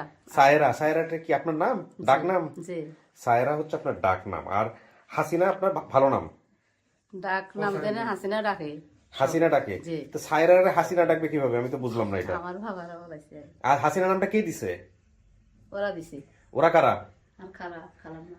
মানে কি বিয়ে শাদীর পরে শ্বশুর বাড়িতে এসে হয়েছে এরকম নাকি? জি। হ্যাঁ, ওনার নাম হাসিনা তো, নাকি নামের মধ্যে হাসিনা হাসিনা বানায় টানায় নিয়ে আসছেন? আর ওরা বিপদে পড়ে যাবো কিন্তু। হ্যাঁ, আপনার এনআইডি কার্ড আছে? এনআইডি কার্ড আনছেন? বাইর করেন তো এনআইডি কার্ডটা। আগে দিয়ে না ভাই। এনআইডি কার্ড হাসিনা নামে করছেন? তাহলেও চলবে, ঠিক আছে, ওইটা হলেই দরকার আমার। আচ্ছা, এনআইডি কার্ডটা একটু দেখো, চেক করো মহিউদ্দিন। আচ্ছা, এরপরে হলো আপনার হাজবেন্ডের নাম, স্বামীর নাম কি? কালা।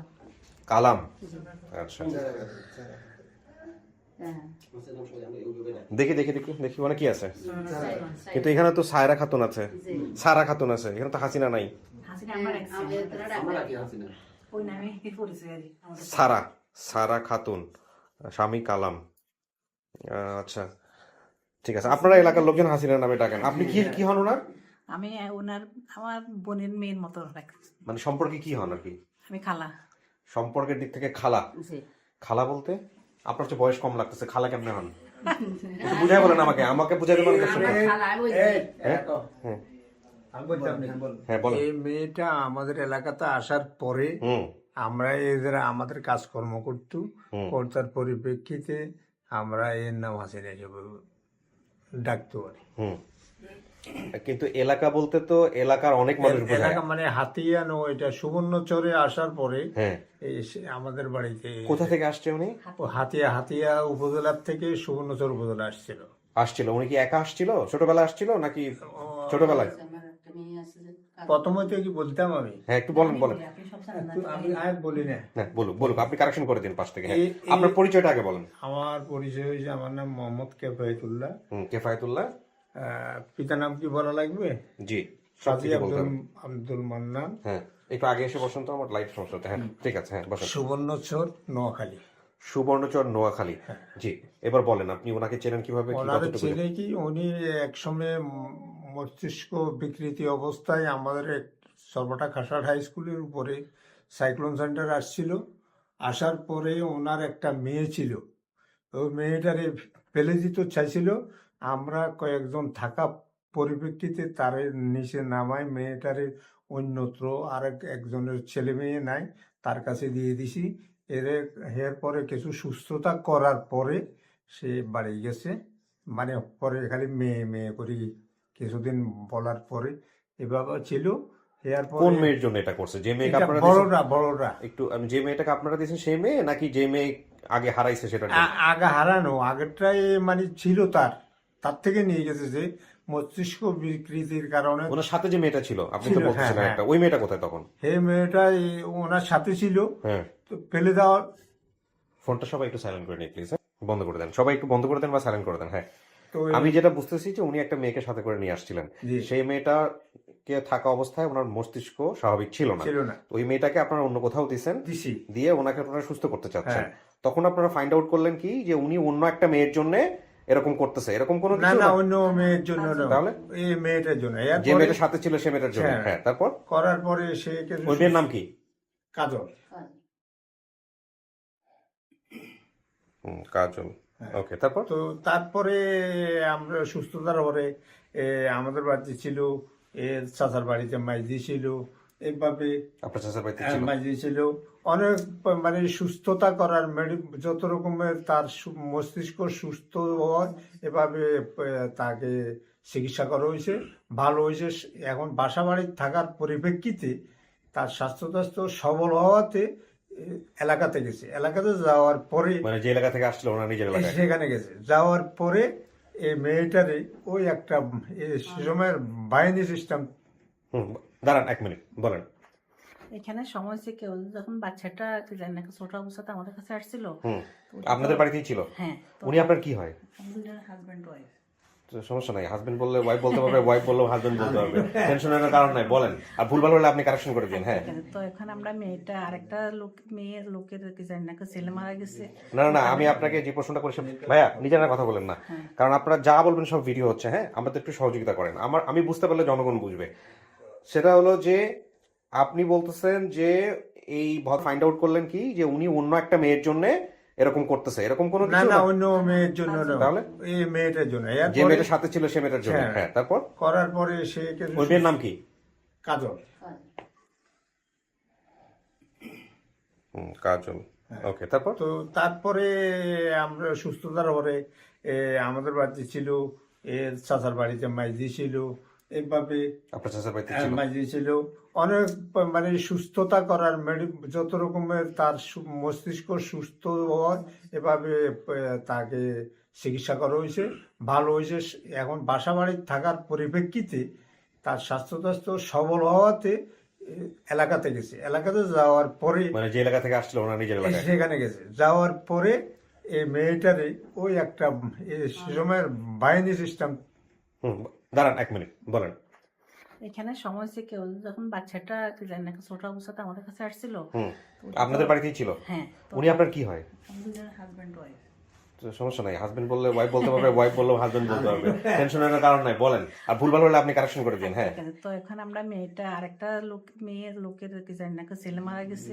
না না, আমি আপনাকে যে প্রশ্নটা করেছি, ভাইয়া নিজেরা কথা বলেন না, কারণ আপনারা যা বলবেন সব ভিডিও হচ্ছে। হ্যাঁ, আমাদের একটু সহযোগিতা করেন, আমি বুঝতে পারলে জনগণ বুঝবে। সেটা হলো যে আপনি বলতেছেন যে এই উনি যতটুকু পর্যন্ত বলছে অতটুকু আমার দরকার। আপনাদের এখানে এসে আপনাদের বাড়িতেই উনি ছিল, থাকার পরে সুস্থ হয়েছে। সুস্থ হওয়ার পরে উনি ওনার গ্রামে চলে গেছে নাকি সুস্থ হওয়ার পরে আপনারা ফাইন্ড আউট করছেন ওনার অবস্থা, এটুকু আমাকে বলেন। হ্যাঁ, সুস্থ হওয়ার পর তার বাড়ির নাম, গ্রাম, ঠিকানা সব আমরা জানলাম। হুম। জানার পরে তখন ওই মেয়ে দাঁড়ান, নাম গ্রাম ঠিকানা কি কাকে একটু বলেন তো, আপনার নিজের নাম গ্রাম ঠিকানা, গ্রামের নামটা বলেন। আমাদের দেশ হয়েছে জেলা নোয়াখালী দক্ষিণ হাতিয়া। জেলা নোয়াখালী দক্ষিণ হাতিয়া। জি। তারপর তারপর আমরা ওই সমান সর নতুন সর, হুম। আমরা সেই সরে থাকি, আমার সরের নাম শান্তিপুর। আচ্ছা, তো এইটা কি আপনার গ্রাম? এই যে শান্তিপুর ইউনিয়ন চানন্দি, থানা হাতিয়া, উপজেলা হাতিয়া, জেলা নোয়াখালী, জি এটাই আপনার গ্রাম? জি। আচ্ছা, এটা উনি বলতে পারছে। তখন কি ওনার কাছে জিজ্ঞেস করে আপনারা বের করতে পারছেন যে কি হয়েছে ওনার জীবনে, যে কারণে উনি এরকম ভাবে এইভাবে আসছে? হ্যাঁ বলছে, তখন বলছে যে তখন তো মাথা ভালো ছিল না, পরে ভালো হয়েছে, পরে বলছে যে সে বাচ্চা নিয়ে চলে আসছে, তার মাথা এলোমেলো। হুম। তো আমরা বাচ্চাটা আরেকজনের কাছে পালক দিয়ে ফেলছি, হুম। ওরা আমার কাছে রাখিয়ে দিছি। তো ওই সুবাদে তার সাথে আমার পরিচয়। উনি যে গ্রামে গেল সেই গ্রামে কি ওনাকে একাই পাঠালেন নাকি আপনারা সাথে গেছিলেন? না না, ওর গ্রামে আমাদের ওইখানে বাজারে ওই হাতে একজন লোক ছিল, হ্যাঁ। ওই লোকটা নিয়ে গেছে তার এই গ্রামে। আচ্ছা, নিয়ে যাওয়ার পরে হাতিয়ার পরে নিচে পরে হাতিয়া থেকে সে সুস্থ হয়ে আবার আমাদের কাছে ফিরে আসছে। আসছে। হ্যাঁ, আসার পরে আমার কাছে রাখিয়ে দিয়েছি তাকে। আমাকে এক কথা বলেন তো, আপনারা এই সুস্থ হওয়ার পরে ওনার সম্পর্কে কি জানছেন? জানছি যে সে কি জানি না বাচ্চা কনসিভ করার পরে নাকি সে এরকম মাথা তার ভারসাম্যহীন হয়ে গেছে, সে মানসিক ভাবে। বাচ্চা কনসিভ করার পরে? হ্যাঁ। কোন বাচ্চা সেটা? আগের বাচ্চা যেটা কাজল। কাজল? হিজু হারাই গেছে। কাজলকে, হ্যাঁ, হিজু হারাই গেছে। কাজলও হারাই গেছিল? কেমনে হারাইলো? ওই পুরাতন দাঁড়ান, এটা তো হারায় নাই, এটা তো আপনারা নিয়ে ইয়ে করছেন। আমরা আসলে ও তখন ব্রেন ছিল না, তো ও জানে যে ওটাও হারায় গেছে। এখন কথা হচ্ছে যে এই যে মানসিক ভারসাম্যহীন উনি হলো, বা ওনার অবস্থা ভালো না, অপ্রকৃত অসুস্থ, যেটাই বলি না কেন, এটার কারণটা কি আসলে বাচ্চা কনসিভ করার পরে বাচ্চা মারা গেছে বা এরকম কোনো কিছু? না না, সে মানসিক ভাবে বাচ্চা কনসিভ করার পরে সে নাকি এরকম হচ্ছে, সেটা তার মুখ থেকে এবং তার মায়ের মুখ থেকে শুনছি আমি। তার মার সাথে কথা বলার সুযোগ হ্যাঁ, হয়েছে? তার মা কি বেঁচে আছে? আছে আছে। কোথায় তার মা? তার মা তাদের গ্রামের বাড়িতে আছে। গ্রামের বাড়িতে আছে। আচ্ছা, তখন হাজবেন্ডের সম্পর্কে কি জানছেন, ওনার হাজবেন্ড কালাম সম্পর্কে? তখন তো কালাম ছিল না, প্রথম বিয়ে হয়েছে তার, দুইটা বিয়ে। তো প্রথম বিয়েতে ওই মেয়েটা, তো ওই মেয়েটা নিয়ে এসে হাতিয়া থেকে আমাদের শুভ কোন মেয়ে, নাম বলেন? কাজল। কাজল, এটা প্রথম মেয়ে। ঘরের মেয়ে? প্রথম ঘরের মেয়ে। আচ্ছা, তাহলে আজকে যে সোনিয়া, সে কোন ঘরের? এটা পরবর্তী আমরা আবার বিয়ে দিছি ওই ঘরের মেয়ে। আপনাদের এখানে থাকা অবস্থায় বিয়ে শাদী হয়েছে, সেখানে সোনিয়া হয়েছে, সোনিয়ার ভাই হয়েছে, হ্যাঁ তাকে নিয়ে এসে ট্রেন স্টেশনে গিয়ে হারাই গেছে? জি। তাহলে তো এই ঘটনা আপনাদের পুরোপুরি সবকিছু জানার কথা। আমি টু দ্য পয়েন্টে আসি। একটা হচ্ছে যে আপনারা পরবর্তীতে ওনাকে বিয়ে দেন, সেই বিয়ে যাকে দিয়েছেন তার নাম কি? কালাম। কালাম সাহেব। এখন কালাম সাহেবের ঘরেই হচ্ছে আপনাদের কথা মতো সোনিয়া এবং এতিল হয়। তখন কাজল কোথায়? কাজল তো পালক অবস্থায় পালক অবস্থায় আছে। বাড়িতে আছে। এখন এই সোনিয়া এতিলকে নিয়ে আপনারা কি জানতেন? আপনারা কি জানতেন শুধু এটা বলেন আমাকে। ও বাড়িতে খাই সোনিয়া তো তখন নিজেরা কথা বলেন না ভাইয়া, নিজেরা কথা বলে পাবলিকের সন্দেহ তৈরি হবে। হ্যাঁ, 6 বছর বয়স সোনিয়ার তখন। হ্যাঁ। তো সোনিয়া 6 বছর, তখন সোনিয়ার ভাই যেটা এতিম, সেটার বয়স ছিল তখন আপনার 1 বছর বয়স। না না না, সেটা দরকার নেই, আমি ওগুলো পরবর্তীতে ওনার কাছ থেকে ফাইন্ড আউট করবো। আপনি যে এই যে হারাই যাওয়ার ঘটনাটা, এটা আপনারা কি জানতেন, এটা আমাকে একটু বলেন। ওটা হারিয়ে যাওয়ার পরে এটা তো আমরা ভিডিও করছি একটা, সেটা অন্য পার্সপেক্টিভ, কিন্তু আপনারা কি জানতেন যেহেতু আপনারা অভিভাবক ছিলেন? হ্যাঁ, যখন সে হারিয়ে ফেলছে সেটা তো আমি জানি না, সে ট্রেনে উঠছে ওখান থেকে হারিয়ে ফেলছে, এটা জানতেন না আপনি? না না। এখানে আমি একটু বলি, হ্যাঁ। এটা হলো 2004 অথবা 5 এর দিকের ঘটনা। বের করুন তো সালটা। হ্যাঁ, হ্যাঁ, ও তখন আমার চাচার বাসায় থাকতো হরিনারায়ণপুর, হাফওয়ালে ঘেরা একটা বাড়ি। ও গ্রামের বাড়ি থেকে সোনাপুর আসছে, সোনাপুর থেকে আমার চাচার বাড়িতে আসছে, ওখানে রাতে ছিল, সকালবেলা তখন কিন্তু তার মাথায় কিন্তু প্রবলেম। হ্যাঁ, তার মাথায় প্রবলেম, দুপুরবেলা খেয়ে সে ওখান থেকে আমাদের বাড়িতে হলো, বাড়ির সামনে হলো হরিনারায়ণপুর স্টেশন, সেখান থেকে হেঁটে হেঁটে মাঝিপুর স্টেশনে গেছে। একটু পর্যন্ত তাকে। ভাই আমি একটু বলি, আপনার নাম কি? আমার নাম রাজীব। আমি ওই আমার একটা মাথায় একটা ট্র্যাক আছে, হ্যাঁ, ফাইন্ড আউট করার। আপনারা যখন অন্য প্রসঙ্গ চলে যাচ্ছেন তখন আমরা প্রসঙ্গ থেকে বের হয়ে যাচ্ছি। আমার এগুলো আমি সবই আসবো ধারাবাহিকভাবে। আমার শুধু একটা জিনিস জানা দরকার, ওর যে বাচ্চা দুইটা হারায় গেছে এই সম্পর্কে আপনারা কি জানতেন? বাচ্চাটা কেমনে হারাইছে এটা কি জানতেন? হ্যাঁ। উনি কি বলছে ট্রেন স্টেশন এরকম হয়েছে? ট্রেন স্টেশন সে যখন ফিরে আসলো তখন কিন্তু সব বলছে। আচ্ছা, যে পরবর্তীতে ফিরে আসার পর কোথায় থেকে হারাইলো, কেমনে হারাইলো, কোথায় কোথায় সব বলছে। এটা কোন স্টেশন ছিল? এটা সে উঠছে মাঝদিঘট স্টেশন থেকে, সমনি যাওয়ার পরে সে সমনি তো বজরার মাঝামাঝি কোন স্টেশন সে নামছে পানি আনতে। আচ্ছা, এই লাইনে কি লাকসাম পড়ে? হ্যাঁ, লাকসাম পড়ে। ফাইন, এবার আমি আসতেছি। আপনার পরিচয় ভাই? আমি হচ্ছে পেট্টুজ্জামান, রোকেয়া বেগমের ছেলে। ও, আপনার ছেলে। আচ্ছা ভাই, আমি আসতেছি, আপনাদের প্রচুর সময় দিতে হবে আমাকে। আচ্ছা কাকি, সেটা হলো যে আপনি কি ভিডিওটা দেখছেন, আমরা যে ভিডিওটা পাবলিশ করছি? দেখছি। দেখার পরে আপনাকে কি কেউ মানে বলছে যে এটাই আপনার মেয়ে, নাকি আপনার ভেতর থেকে আসছে যে এটাই আপনার মেয়ে? আপনার আপনার আপনার কি মনে হয়েছে আমাকে একটু বলেন তো, মন খুলে বলেন। ওনার কি এখন কি ভালো মানসিক অবস্থা মোটামুটি? আমার মেয়ে, হুম আপনার মেয়ে? জি। আপনি কিভাবে বুঝলেন এটা আপনার মেয়ে কাকি? আমি চেহারা দিয়ে চিনছি আর কি। চেহারা দেখে চিনে ফেলছেন? আমার মেয়ের কোনো দাগ নেই, খালি এই একটা বাঘে উঠছিল বড়, এখানে? দাগ, জি, এখানে একটা দাগ আছে। আপনি কিছু মনে না করলে আপনার মাস্কটা খুলে ফেলতে পারেন। আমি যখন সোনিয়াকে ভিতরে বসাচ্ছিলাম তখন সোনিয়াও একটা কথা বলছে যে সে তার মাকে চিনবে এবং তার মায়ের শরীরের মুখে কিছু চিহ্ন আছে। যাই হোক, আমি আপনাকে যখন ভিতরে নিব তখন এটা ফাইন্ড আউট করা যাবে বিস্তারিত। এখন কথা হলো যে এটা একটা মোটামুটি জটিল প্রক্রিয়া। আমি যেটা বুঝলাম আপনাদের কথাবার্তা শুনে, যে এই পরিবার বের করাটা একটা খুব জটিল প্রক্রিয়া ছিল, কিন্তু এই পরিবার বের করার ক্ষেত্রে এই দুইজন ভদ্রলোকের মারাত্মক ভূমিকা আছে। তার মধ্যে একজনকে আমি চিনি, কারণ রেগুলার সে কমেন্টস করে আমার ইয়েতে, ভিডিওতে। ভাই আপনার এটা একটু নিচে নামায় রাখেন, দেখতে খারাপ লাগছে। আপনার পরিচয়? আমার নাম মোহাম্মদ রুবেল, আব্দুল গফুরের ছেলে। আমার খালাতো বোন। ওই রুবেল নামটা এখানে উল্লেখ করছেন। আপনি বসেন না প্লিজ, ওখানে জায়গা আছে, ভিতরে গিয়ে বসেন, আমরা ধারাবাহিক কথা বলছি। আপনাদের দুজনের একটু পরিচয়টা নিয়ে নি ভাই। আপনার জি, পরিচয়? আমি হাসান আইয়ুব। হাসান আইয়ুব ভাই। আচ্ছা, হাসান আইয়ুব ভাই। আর ভাই ভাই আপনার পরিচয়টা দেন। মোহাম্মদ আশরাফুজ্জামান ভুইয়া, ডাকে মানুষ আশরাফুজ্জামান বাবুল, এই নামে আমি মিডিয়ায় পরিচিত। আমি জি। একজন সাহিত্যজন, কবিতা লিখি এবং আপনি শিক্ষকতা পেশায় আছেন? শিক্ষকতা বলতে আমি জাতীয় বিশ্ববিদ্যালয়ে ইংরেজি বিভাগে আছি। মাশাআল্লাহ। কোন বিশ্ববিদ্যালয়ে আছেন?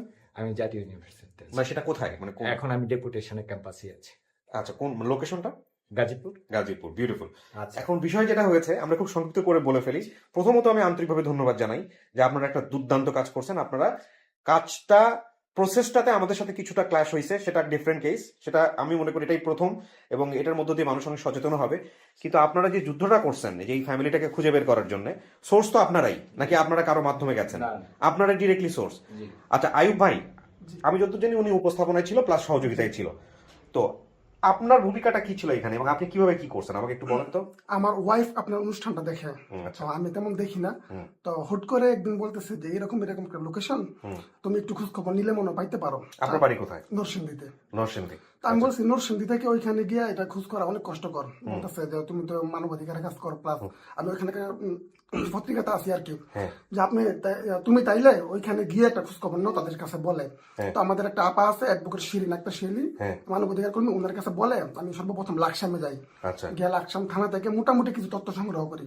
সংগ্রহ করার পরে এটা বুঝতে পারি যে সোনিয়ার যে পালিত বাবা আলমগীর, উনি অবস্থান করছে সোনাপুরে। ওইখানে যাই, ওইখান থেকে কিছু তথ্য সংগ্রহ করি, এসে ওনার সাথে শেয়ার করি যে উনি বিষয়গুলি। এই ভাইয়ের সাথে আপনার পরিচয় কিভাবে? আমাদের এলাকার একই বড় ভাই, হ্যাঁ। আচ্ছা, তো উনি এই বিষয়গুলি রিসার্চ করে, যে তার কথাগুলি যে মেন্টাল, সেও মেন্টাল, যে তার কথাগুলি রিসার্চ করে। কে মেন্টাল? আচ্ছা, আলমগীর পালিত যার বাবা। কাছে, হ্যাঁ, ওনার ইন্টারভিউ দেখেছি আমি আপনার চ্যানেলে। হ্যাঁ, তো উনি এই বিষয়গুলো রিসার্চ করে, উনি বলতেছে যে তুমি তো মনে হয় পাইবা খুঁজা, তাইলে তুমি সহযোগিতা নাও। তখন আমি আমার চ্যানেলে আলমগীরকে বের করছেন কিভাবে আপনি? লাকসাম থানা থেকে ওসি স্যার জসিমউদ্দিন স্যার উনি সহযোগিতা করছে। আচ্ছা আচ্ছা, আর ওইখানে আমাকে থাকতে দিছে সোহেল রানা ভাই। আচ্ছা, তারপরে ওইখানে গিয়া তথ্য পাই, ওনার সাথে শেয়ার করি, উনি বিষয়গুলি রিসার্চ আপনি করে। প্রথম পাইলেন আলমগীরকে, আলমগীরের বউকে? হ্যাঁ, দুজনকে পাইছি। আচ্ছা, পাওয়ার পরে তাদের ওনাদের কথা- কাছ কথা, হ্যাঁ আমি দেখছি ভিডিওটা, ওনাদের কাছ থেকে আপনি কি কি সহযোগিতা পাইছেন? ওনাদের কাছ থেকে সহযোগিতা পাইছি যে তারা ওই দিক থেকে আসছে, মানে চট্টগ্রাম দিক থেকে না, দুইটা লাইন ওই দিকে, একটা আছে নোয়াখালী থেকে, একটা আছে চট্টগ্রাম দিক থেকে। নোয়াখালীর দিক থেকে আসছে, তখন আমি নোয়াখালীর এক লোকের সহযোগিতা নেই। ওনার নাম জানি কি ছিল, সোহেল রানা ভাই, ফারুক ভাই, আমার প্রবাসী ফ্রেন্ড আর কি, উনার বাড়ির সাথে আলমগীরের বাড়ি। তো উনি বলছে যে তুমি এখানে স্থানীয় গ্রুপগুলিতে ছোট্ট করে একটা ভিডিও পোস্ট করো যে এই ধরনের সহযোগিতা চাই। তো এটা মাসখানেক হয়ে গেছে, আমি আর কোন তথ্য পাই না। তো এই ফাঁকে দিয়া এক মুক্তিযোদ্ধা ভাই, হারুন ভাই, উনি আমাকে নক করছে যে আপনি একটা ছোট বাচ্চা খুঁজতেছেন, আমাদের এলাকায় এরকম একটা বাচ্চা আছে, আপনারা যদি একটু তথ্য সংগ্রহ করেন তাহলে খুঁজে বাইর করতে পারি।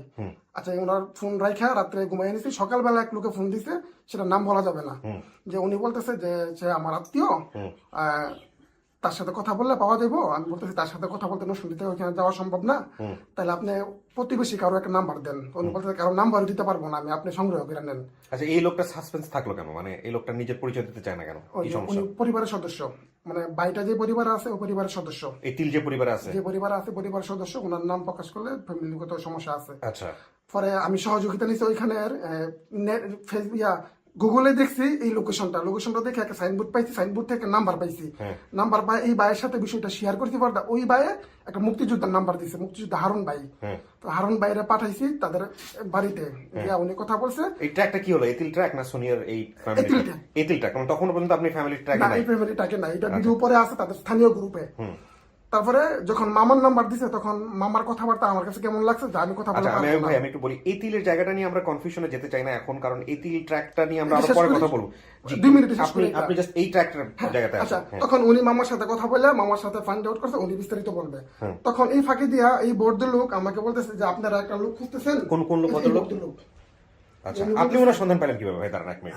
আমি জাস্ট আপনার ভিডিওটা আমার এক কাজিন তার শাশুড়িকে আমাদের এই হাসিনা আপা সম্পর্কে বিস্তারিত বলছিল গল্পের মাধ্যমে। তো উনি আপনার শাশুড়িকে? হ্যাঁ, আমার শাশুড়ি না, আমার কাজিনের শাশুড়িকে। হ্যাঁ, তো গল্পের মাধ্যমে বলছে উনি আপনার ভিডিওটা কন্টিনিউ দেখে পার্ট বাই পার্ট। তো উনি বলছে যে তোমার গল্পের সাথে এইটা যেন কেন একটা মিল আছে, তুমি একটু বিষয়টা দেখো। তো দেখার পরে ও 1 থেকে 1.5 মিনিট দেখার পর ও কনফিডেন্স যে এটা ওনার হারিয়ে যাওয়া মেয়ে হবে।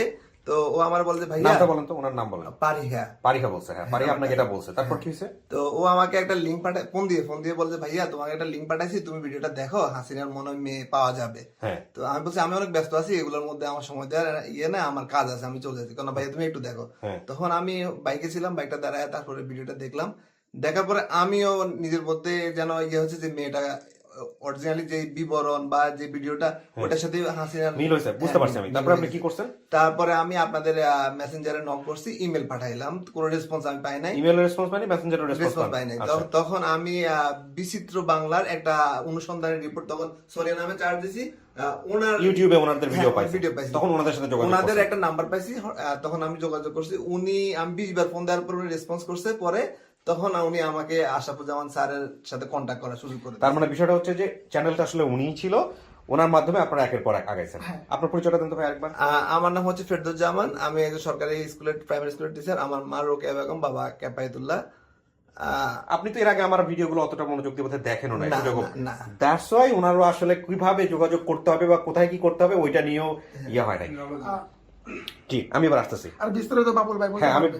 ভাইয়ের কাছ থেকে আমি বিস্তারিত শুনবো। তার আগে আমি আয়ুব ভাই আপনার কাছে একটু বলি, আপনি তো ওই চ্যানেলের স্বত্বাধিকারী, তো আপনি ডিরেক্টলি ওনাকে আমার কাছে নিয়ে আসলেই তো হইতো। আপনি না, আমি জলিল ভাইয়ের সাথে কথা বলছি। আচ্ছা, জলিল ভাই আপনাকে আমাদেরকে জানায় না এটা? জলিল ভাই এটা কি? আমি আমাকে ছবি দিছে, দেওয়ার পর আমি ওনারা অ্যাকসেপ্ট করি না, কারণ অনেকে তো মিথ্যা, অনেকের নাম্বার দেয় এবং এই ভাই তুমি একটু দেখো। তখন আমি বাইকে ছিলাম, বাইকটা দাঁড়ায় তারপরে ভিডিওটা দেখলাম। দেখার পরে আমিও নিজের মধ্যে যেন ইয়ে হচ্ছে যে মেয়েটা অরিজিনালি যে বিবরণ বা যে ভিডিওটা ওটার সাথে হাসিনার মিল হয়েছে, বুঝতে পারছি আমি। তারপর আপনি কি করছেন? তারপরে আমি আপনাদের মেসেঞ্জারে নক করছি, ইমেল পাঠাইলাম, কোনো রেসপন্স আমি পাই নাই। ইমেলের রেসপন্স পাইনি, মেসেঞ্জারের রেসপন্স পাই নাই। তখন আমি বিচিত্র বাংলার একটা অনুসন্ধানের রিপোর্ট তখন সোনিয়া নামে চার্জ দিছি, ওনার ইউটিউবে ওনাদের ভিডিও পাইছি, তখন ওনাদের সাথে যোগাযোগ ওনাদের একটা নাম্বার পাইছি, তখন আমি যোগাযোগ করছি। উনি আমি 20 বার ফোন দেওয়ার পর উনি রেসপন্স করছে। পরে তখন উনি আমাকে আশরাফুজ্জামান স্যারের সাথে কন্ট্যাক্ট করার সুযোগ করে। তার মানে বিষয়টা হচ্ছে যে চ্যানেলটা আসলে উনিই ছিল, ওনার মাধ্যমে আপনারা একের পর এক আগাইছেন। আপনার পরিচয়টা দেন তো ভাই আরেকবার। আমার নাম হচ্ছে ফেরদৌজ্জামান, আমি একজন সরকারি স্কুলের প্রাইমারি স্কুলের টিচার। আমার মা রোকেয়া বেগম, বাবা ক্যাপায়েতুল্লাহ। আপনি তো এর আগে আমার ভিডিওগুলো অতটা মনোযোগ দিয়ে বোধহয় দেখেনও না, না। দ্যাটস ওয়াই ওনারও আসলে কিভাবে যোগাযোগ করতে হবে বা কোথায় কি করতে হবে ওইটা নিয়েও ইয়ে হয় নাই। জি, আমি এবার আসতেছি। আর বিস্তারিত বাবুল ভাই বলতে হ্যাঁ, আমি পারবে। ভাইয়ের কাছ থেকে আমি বিস্তারিত শুনবো। তার আগে আমি আয়ুব ভাই আপনার কাছে একটু বলি, আপনি তো ওই চ্যানেলের স্বত্বাধিকারী, তো আপনি ডিরেক্টলি ওনাকে আমার কাছে নিয়ে আসলেই তো হইতো। আপনি না, আমি জলিল ভাইয়ের সাথে কথা বলছি। আচ্ছা, জলিল ভাই আপনাকে আমাদেরকে জানায় না এটা? জলিল ভাই এটা কি? আমি আমাকে ছবি দিছে, দেওয়ার পর আমি ওনারা অ্যাকসেপ্ট করি না, কারণ অনেকে তো মিথ্যা, অনেকের নাম্বার দেয় এবং এই তাহলে এই যে কমিউনিকেশন গ্যাপটা, এটা আমাদের দিক থেকেও গ্যাপটা ছিল। মানে এটা টু বি ফ্র্যাঙ্ক বললে কোনো সমস্যা নাই, আমরা আমাদের ফেলিওর স্বীকার করতে নিতে রাজি আছি। কারণ যেহেতু উনি আপনাকে নক দিছে, আমাকে একটু বলতে দিন। না, আমি অবশ্যই আমি আপনাকে ফাইনালি বলতে দিব, সেই কারণে আমি আপনার কাছে আসতেছি। যেহেতু নক দিছে, আপনিও বিশ্বাস করেন নাই বা আপনিও চুপচাপ ছিলেন, এদিক থেকে ওনারা ঠিক আছে অস্ত্র নিজের হাতে তুলে নিয়েছে এবং বিষয়টা হয়ে গেছে এরকম। মানে পাবলিক এত গালি দিচ্ছে আমাকে। এটা এগুলো করবে, এটা নিয়ে ইয়ে করেন না। আমি ছবি পাঠাইছি, কিন্তু আমি বিশ্বাস তো না, এটা হয় না। অনেকেই বলে সোনিয়ার সন্ধান পাওয়া গেছে। এটাকে আপনাকে ওনারা নক দিয়েছে কবে? মানে অনেক আগে? প্রায় সময়। তার মানে আপনি যদি ওইটাকে সিরিয়াসলি নিয়ে ফেলতেন বা সিরিয়াসলি নেন নাই, যে কারণে হচ্ছে ওনারা নিজেরা এই ভিডিওগুলো করছে। তো আরো পরের পার্ট, এরা আগে আপনি বলেন এবার। আমি বলছি, স্যার বলেন, আমাদের স্যার। হ্যাঁ, আমি আশরাফুজ্জামান ভুইয়া, আশরাফুজ্জামান বাবুল, আমি পেশায় শিক্ষক এবং আমি পাশাপাশি লেখালেখি করি। টেলিভিশনে আমার প্রচারিত নাটকের সংখ্যা 32 ঊর্ধ্ব। এর মধ্যে চন্দ্রবিন্দু নাটকটি ভাই আমরা একদম মূল জায়গাটায় মেরিল শর্ট করে প্রথম আমি জানি আপনার সম্পর্কে, জি ভাই আচ্ছা। বলেন। হ্যাঁ। এই আজকে- ঘটনাটা নিয়ে, হ্যাঁ। আজকে এই 21 ফেব্রুয়ারিতে আমি সকল ভাষা শহীদ এবং সকল ভাষা যোদ্ধা যারা আছেন সকলের প্রতি আমার শ্রদ্ধা জ্ঞাপন করছি এবং বাংলা ভাষাভাষী মানুষদেরকে আমি আমার সশ্রদ্ধ সালাম জানাচ্ছি। তো আমি এই ঘটনাটা আপনাদের এই অফিসিয়াল এবং আনঅফিসিয়াল ভলান্টিয়ারদের অনেকের সঙ্গেই যুক্ত ছিলাম, অনেকের সঙ্গেই সেখানে চ্যাটিং হতো। তখন সে মাঠে কাজগুলো করছিল আর ফুটেজগুলো ঢাকায় আমাকে পাঠাচ্ছিল। তখনও কিন্তু ইউটিউবে আসেনি। আমি বিষয়টা, আরিফ ভাইও সেই গ্রুপে ছিল, আমি সেখানে র ফুটেজ ওর ল লঙ্ঘন করে সেটা মাঠে কাজ করছে, এটা তার ব্যাপার, কিন্তু আমি কিন্তু এটা নেপথ্যে আপন ঠিকানার মূল জায়গায় পৌঁছানোর জন্য আমি গ্রুপে র ফুটেজের ছোট ছোট ফুটেজগুলো দিয়ে বললাম যে এই জায়গায় এইরকম হচ্ছে, এটা একটু নক করলে আমরা পেতে পারি। তখন আপনারা ভিডিও পাবলিশ করেন নাই? না, কখনোই না।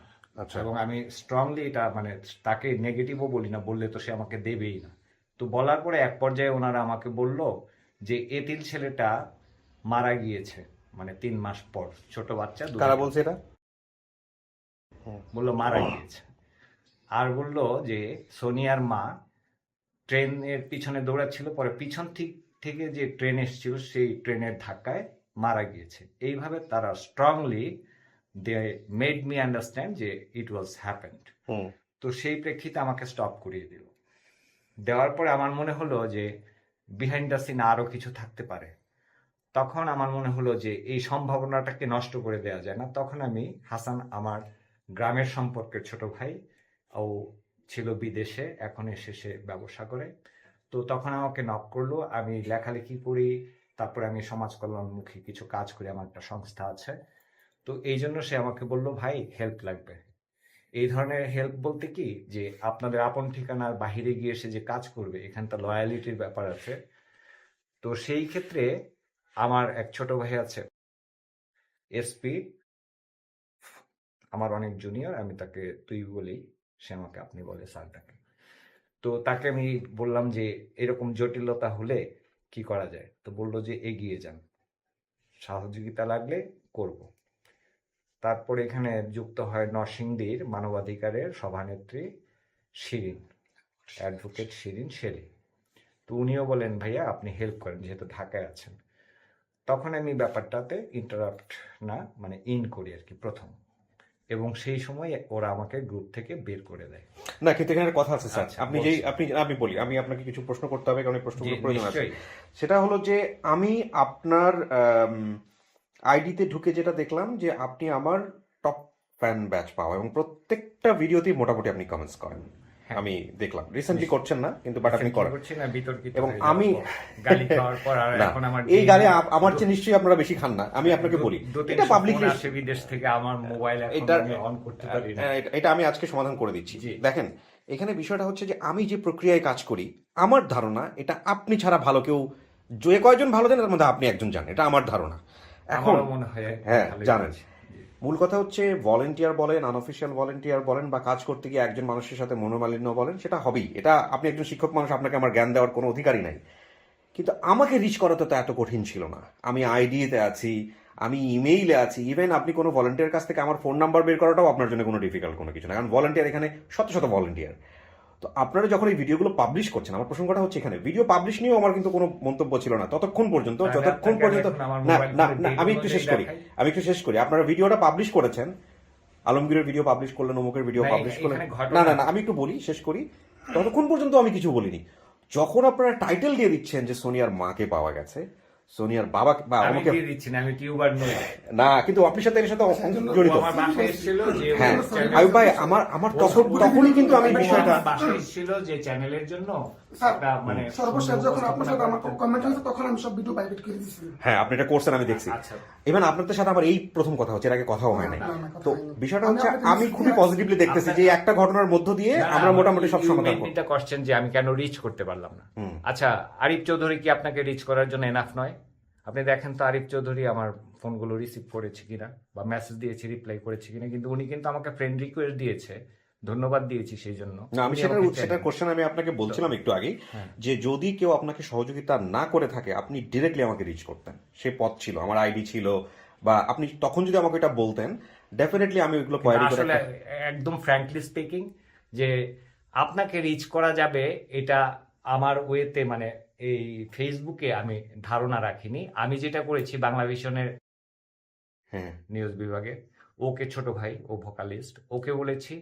তারপরে যুগান্তরের যে কিবরিয়াকে আমি সরাসরি কথা বলতে চাই, তো করে দাও। তো ওরা ব্যস্ত থাকে, তো বললো যে আসেন অফিসে, তো আমার অফিসে যাওয়ার সময় নাই, বললো যে গিয়ে কথা বলতে হবে, উনি তো ব্যস্ত থাকেন। তো এইভাবে আমি রিচ করার চেষ্টা করেছি অন্য ওয়েতে, মানে আপনার ঠিক আছে। সাংবাদিক level। আচ্ছা, আলহামদুলিল্লাহ, হোয়াট এভার ইট ইজ, আমি যেটা বুঝতে পারি যে এখানে একটা ভুলটা আসলে কারোরই না, এটা একটা কমিউনিকেশন, একটা বিশাল গ্যাপ। কেউ আগ্রহ দেখিয়েছে, কেউ আগ্রহ দেখায়নি। তবে আমি আন্তরিকতাটাকে শ্রদ্ধা জানাই। যত কিছুই হোক না কেন আপনারা শেষ পর্যন্ত এটা সফল করছেন, credit goes to you guys first of all. শুধু একটা জায়গায় আমার আপত্তি আছে, সেটা হচ্ছে গেট টুগেদারের আগে কোনোভাবেই আমরা কোনোভাবে বলতে পারবো না পরিবার কিংবা পরিবার এই না। জায়গাটাতে আমাকে এই এক second জায়গাটায় একটা বলতে দিন। মারাত্মক ভুল করছে আমাকে আপনার একটু জানেন। বলতে জি, দিতে জি। হবে। এই জন্য সব ভিডিও প্রাইভেট করে দিয়েছে।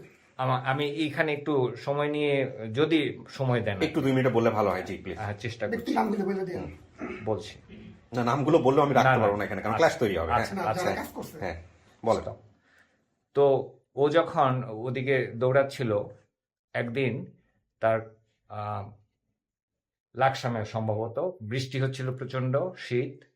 সে তার সাথে যে 2 সহযোগী ছিল, ওরা গেছে খেতে, তার আসছে ফোন বা প্রকৃতির কোনো কারণে সে বেঞ্চের মধ্যে রাত্রেবেলা 11টার পরে তার ল্যাপটপ এবং তার ডিএসএলআর ক্যামেরা প্রফেশনাল রেখে সে একটু অন্যমনস্ক হয়ে এদিক ওদিক বা চা খেতে গিয়েছে, কোনো একটা ফাঁকে তার এই জিনিসটা মিসিং হয়ে যায়। তখন তার ওই যে মাঠে বসে যে টিউব করবে ওই সুযোগটা আর ছিল না।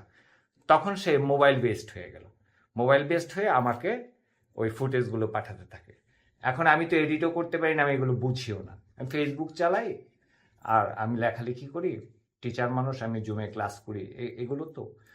তারপরে র ফুটেজগুলো যখন ট্রান্সফার করছিলাম, ওরাও কিছু করছিল না। তখন সে ওই মাঠে বসে আমাকে যে ভোকাল দিয়ে দিয়ে কথা বলাতো, আর আমার যে ছবিটা একবার দেখেছেন, সেটা হলো সে তার চ্যানেলের জন্য আমাকে দিয়ে একটা শুটিং এর করিয়ে নিয়ে গেছিল। এখন কোন ফুটেজটা সে কখন ব্যবহার করছে, this is not in my acknowledgement. আপনি জাস্ট আপনার মতো করে আমি উপস্থাপনা করুন। একবার করে দিয়েছি, সে কিন্তু অনেক ফুটেজ আছে। এখন যদি আজকেও গিয়ে সে আরেকটা আমাকে দিয়ে আমি দেয়। আমি আপনার সঙ্গে একমত। তার মানে ওই ভিডিও টাইটেল কি হবে, কি হচ্ছে না হচ্ছে, তো এসব আপনার I know nothing. Okay. প্রথম কথা হচ্ছে স্যার, totally dark. আপনাকে আমরা আমাদের আজকের এই অনুষ্ঠানের মধ্য দিয়ে রেসপেক্ট জানাই যে আপনারা গিভ আপ করেন নাই। এবং শুধুমাত্র এটা না, আয়ুব ভাই আপনাকেও আমরা আরেকটা কাজ করেছে আমার যে ভোকালটা, সেটা তো হচ্ছে যেমন আমি ম্যাডামকে ইন্টারোগেট করেছি, ওকে ইন্টারোগেট করছি আমার ওয়েতে, হ্যাঁ, প্রশ্ন করেছেন এবং আমি ওই ভিডিওগুলো হ্যাঁ। শুনেছি। মাশাআল্লাহ, আপনার কণ্ঠ এবং সে কি উপস্থাপন করেছে? খুবই সুন্দর। না, আপনি সে কি করেছে, আমার মোবাইল নাম্বারটা তো ওকে বলার জন্য আমি বলেছি, সেটা দেওয়ার জন্য বলি নাই। সেই জিনিসটা একটু মিউজিক দিতে পারতো, এটা অমিট করতে পারতো, ডিলিট করতে পারতো, করে নাই। এতে কি হয়েছে, আমার ব্যক্তি জীবন উষ্ঠাগত। এখন আমাকে মানুষ এসে বলতেছে টিচারের জায়গায় চিটার বলতেছে, ওই আমাদের গ্রুপের লোকেরাই বলতেছে। এখানে একটা কথা বলি, আপনার নামটা একবার বলেন, আমি মানুষের নাম রাখতে পারি না, আরেকবার বলেন। আশরাফুজ্জামান বাবুল। বাবুল ভাই, ভাই বললাম, কিছু মনে করেন না। সেটা হলো যে আমরা আসলে যে প্ল্যাটফর্মে কাজ করি, সব শ্রেণীর মানুষ এখানে থাকে। জি, ওই বারবারই বলতেছে যে আপনাকে বলার মতো জ্ঞান আমার নাই, তারপরেও বলি, সেটা হচ্ছে এখানে ফার্স্ট ইমোশন বা একদম অনেক চিপ টাইপের ইমোশন নিয়েও মুভ করে অনেকে। হ্যাঁ, আপনার মতো মানুষ, আমার মতো নগণ্য টাকার মানুষ, জন্য, অথচ আমি এটার পেছনে আমি টাকা খরচ করেছি এবং তারা আসতে পারবে না, আমি ওকে টাকা। এবং আপনি যে এগুলো বলতেছেন না, এগুলো বলেও কিন্তু এগুলো বন্ধ করা যাবে না, এটাও আপনি ভালো করে জানেন। এতে আরো কিছু মানুষ আরো বিরক্ত হবে, আরো এই বাজে কথা বলবে। তো আমাদের মূল টার্গেটটা যেটা, সেটা হচ্ছে, মজার বিষয়, আমার স্ত্রী তো চলে গেল 7 দিনের জন্য আপনার সাথে গন্ডগোল করে, এই গন্ডগোল করে। তুমি মানে টিচার মানুষ, তুমি এই সব কাজ করছো, তোমার তুমি জনসেবা করে বেড়াও, তোমার শিক্ষকতা হলো তোমার পেশা, তুমি লেখালেখি করো, বই মেলায় বই বেরোবে, তুমি টেলিভিশনে স্ক্রিপ্ট দাও, টাকা পাবা, তোমার একটা নাটক যদি ক্লিক করে ভালো হবে। না, ভাবি কি ফিরে আসবে এখনো? ভাবি তো পরে আমরা একটা বিশেষ অ্যানাউন্সমেন্ট করে দেবো আজকের অনুষ্ঠানের মধ্য দিয়ে। ভাবি এসেছেন, ভাবি আবার আপনাকে আজকে রাজি খুশি আবার একটা গিফটও পাঠিয়েছেন। উনি একজন লেখিকা, টিচার। জি, এই যে এই বইটা ওনার লেখা 20 বাষ্প। হ্যাঁ, এই আপনারা সবাই বইটা কিনবেন। আমিনা খাতুন দীপার, উনি আমাদের এই কাজকর্ম নিয়ে একটু আনহ্যাপি আছে। 100 কবিতার বই না, 159 নং স্টল। আচ্ছা, নৃ প্রকাশন। ঠিক আছে। 159 নম্বর চান্সে একদম পুরো একদম স্টল মস্ত সব বলে দিতেছে একদম লোকাল। আচ্ছা জি আমি নিজেও আমার লেখা কিছু বই আপনার জন্য নিয়ে এসেছিলাম, এখন আপাকে দিতে হবে, তাই আপনাকে আর দেবো না। এগুলো আমার নিজের লেখা। ঠিক আছে, আমি আমরা ওগুলো পড়বো স্যার। ভিডিও বড় হয়ে যাচ্ছে, আমি একটু শর্টকাটে শেষ করি। জি জি একটা কথা বলি, জি আয়ুব ভাই। উনি যারা আমার সাথে একটু কাজ করছে, মানে ওই অঞ্চলে যাওয়ার পর ওর সহযোগিতা কিন্তু করছে, একটা ল্যাপটপ দিয়েছে, তাদের একটা একটু DSLR পরিচয়টা একটু ক্যামেরা দিয়ে দেখুন। দিয়েছে। যারা পরিচয়টা যারা বলো, কাজ করবে, যারা কাজ করছে। হ্যাঁ, কাজ করেছেন এখানে নেপথ্যে পঞ্চগড়ের এসপি ইউসুফ, মানে মোরালি সাপোর্ট দিয়ে গেছে, যেখানে সে কথা বলতে পারছিল না বা ওসি সাহেব সাক্ষাৎকার দেবেন না, ওগুলো কিন্তু আমি নেপথ্যে কাজ করিয়ে দিয়েছি। আচ্ছা তারপরে আপনার একজন কনস্টেবল দিদার হচ্ছে আপনার আমাদের নরসিংদীতে পলাশ থানায় কর্মরত, সে কনস্টেবল, বাট সে ওয়েগুলো বলে দিচ্ছিল বা রিকোয়েস্ট করে বা তার উপরের অফিসারকে দিয়ে কথা বলিয়ে ওই সাক্ষাৎকারটা দেওয়ানোর জন্য লাকসাম থানার যে ওসি সাহেব আছেন জসিমউদ্দিন সাহেব, ওখানে অনেক হেল্প করেছেন। ঠিক আছে। 159 নম্বর চান্সে একদম পুরো একদম স্টল মস্ত সব বলে দিতেছে একদম লোকাল। আচ্ছা জি আমি নিজেও আমার লেখা কিছু বই আপনার জন্য নিয়ে এসেছিলাম, এখন আপাকে দিতে হবে, তাই আপনাকে আর দেবো না। এগুলো আমার নিজের লেখা। ঠিক আছে, আমি আমরা ওগুলো পড়বো স্যার। ভিডিও বড় হয়ে যাচ্ছে, আমি একটু শর্টকাটে শেষ করি। জি জি একটা কথা বলি, জি আয়ুব ভাই। উনি যারা আমার সাথে একটু কাজ করছে, মানে ওই অঞ্চলে যাওয়ার পর ওর সহযোগিতা কিন্তু করছে, একটা ল্যাপটপ দিয়েছে, তাদের একটা একটু DSLR পরিচয়টা একটু ক্যামেরা দিয়ে দেখুন। দিয়েছে। পরিচয়টা বলো, যারা কাজ করছে। হ্যাঁ, কাজ করেছেন এখানে নেপথ্যে পঞ্চগড়ের এসপি ইউসুফ, মানে মোরালি সাপোর্ট দিয়ে গেছে, যেখানে সে কথা বলতে পারছিল না বা ওসি সাহেব সাক্ষাৎকার দেবেন না, ওগুলো কিন্তু আমি নেপথ্যে কাজ করিয়ে দিয়েছি। আচ্ছা তারপরে আপনার একজন কনস্টেবল দিদার হচ্ছে আপনার আমাদের নরসিংদীতে পলাশ থানায় কর্মরত, সে কনস্টেবল, বাট সে ওয়েগুলো বলে দিচ্ছিল বা রিকোয়েস্ট করে বা তার উপরের অফিসারকে দিয়ে কথা বলিয়ে ওই সাক্ষাৎকারটা দেওয়ানোর জন্য লাকসাম থানার যে ওসি সাহেব আছেন জসিমউদ্দিন সাহেব, ওখানে অনেক হেল্প করেছেন। তারপরে ওর সঙ্গে যে মিজান ছিল, তারপরে ছিল আব্দুল আজিজ, ওরাও আবার মানবাধিকারের কাজ করে, আবার সে নরসিংদী জেলার কোনো একটা টেলিভিশন চ্যানেলেরও প্রতিনিধি, ওরাও কাজ করেছে। হারুনুর রশিদ মুক্তিযোদ্ধা ভাই, উনি অনেক হেল্প করেছেন। এবং এই যে চাঁদপুরের ছেলেটার নাম হচ্ছে সোহেল রানা, সে এক সময় পরে তার কাছে টাকা নেই, এরকমও হয়েছে, সে থাকতে দিয়েছে, খাবার দিয়েছে। তারপরে এক জায়গা থেকে আরেক জায়গায় যাবে, টেম্পোতে যাওয়ার ভাড়া নাই, সে হেঁটে গিয়েছে 26 কিলোমিটার, এরকম ঘটনাও ঘটেছে। তারপরে তারও পারিবারিক অবস্থা খুব খারাপ, ওর ওয়াইফ ফোন দিয়ে বলে যে আপনার এই ছোট ভাই এই করে বেড়াচ্ছে, আমার বাচ্চার দুধ নাই, তার দোকান বন্ধ, সে মোবাইলের দোকান করে, কম্পিউটারের দোকান করে, বন্ধ। এরকম অনেক ঘটনা হয়েছে।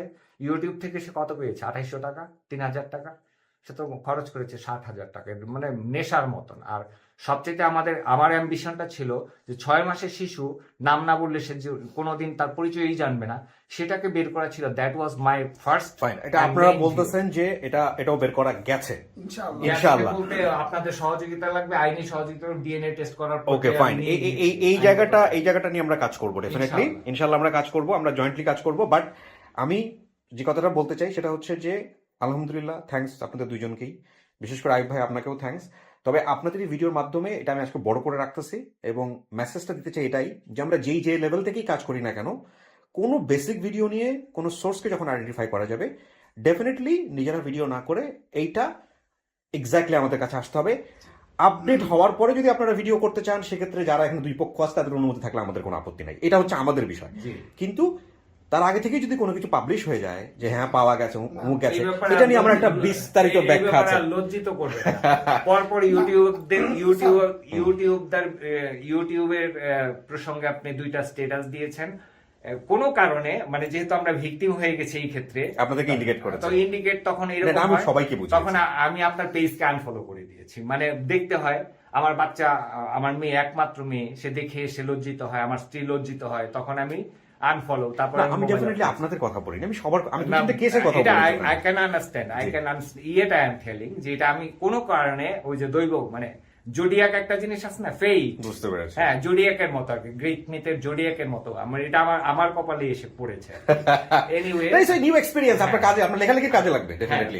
শেষ পর্যন্ত যেই লোকটা আমাকে সেভ করেছে, জি, দিস ইজ এই যে জলিল ভাই, এই জলিল ভাইকে শেষ পর্যন্ত আমি ওনার সঙ্গে কোনোভাবে আরেকটা মিডিয়া ধরে সরাসরি কথা বলি, তারপরে জলিল তো সোজা হোন্ডা নিয়ে আমার অফিসে। হ্যাঁ, আপনাদের সাথে মিটিং হয়েছে, সেই মিটিং এর ডিটেল আমি জানি, আমার সাথে কথা হয়েছিল তখন।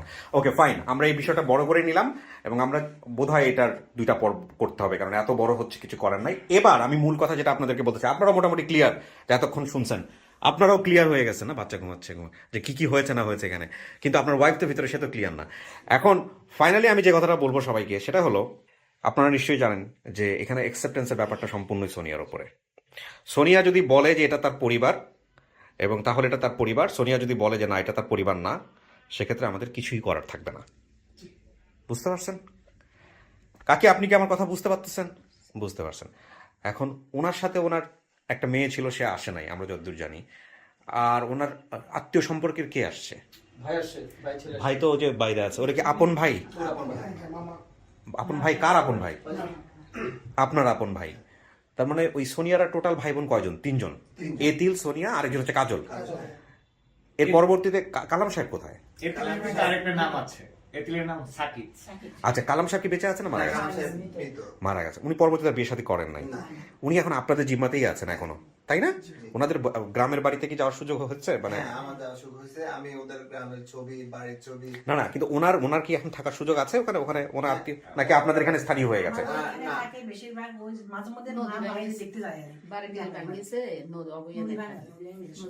ঠিক আছে। সবচেয়ে করুণ কথাটাই আপনি নেন নাই ইন্টারোগেশনের কারণে।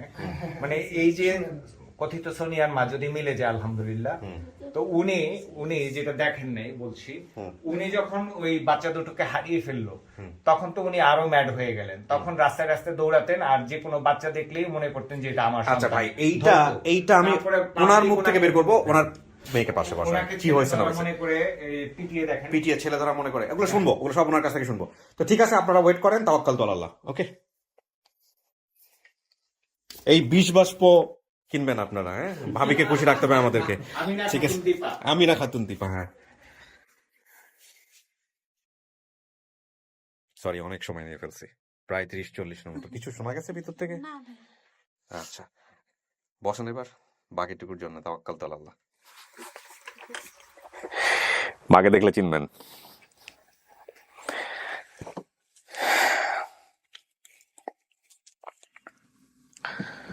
দেখা যাক কি হয়। কেমন লাগতেছে এখন? হ্যাঁ, টেনশন লাগতেছে, ভালো লাগতেছে। টেনশন লাগতেছে, ভালো লাগতেছে। আচ্ছা, আমি একজনকে নিয়ে আসবো, ছেলে না মেয়ে, মা না বোন না কে, সেটা আপনি এখন পর্যন্ত জানেন না।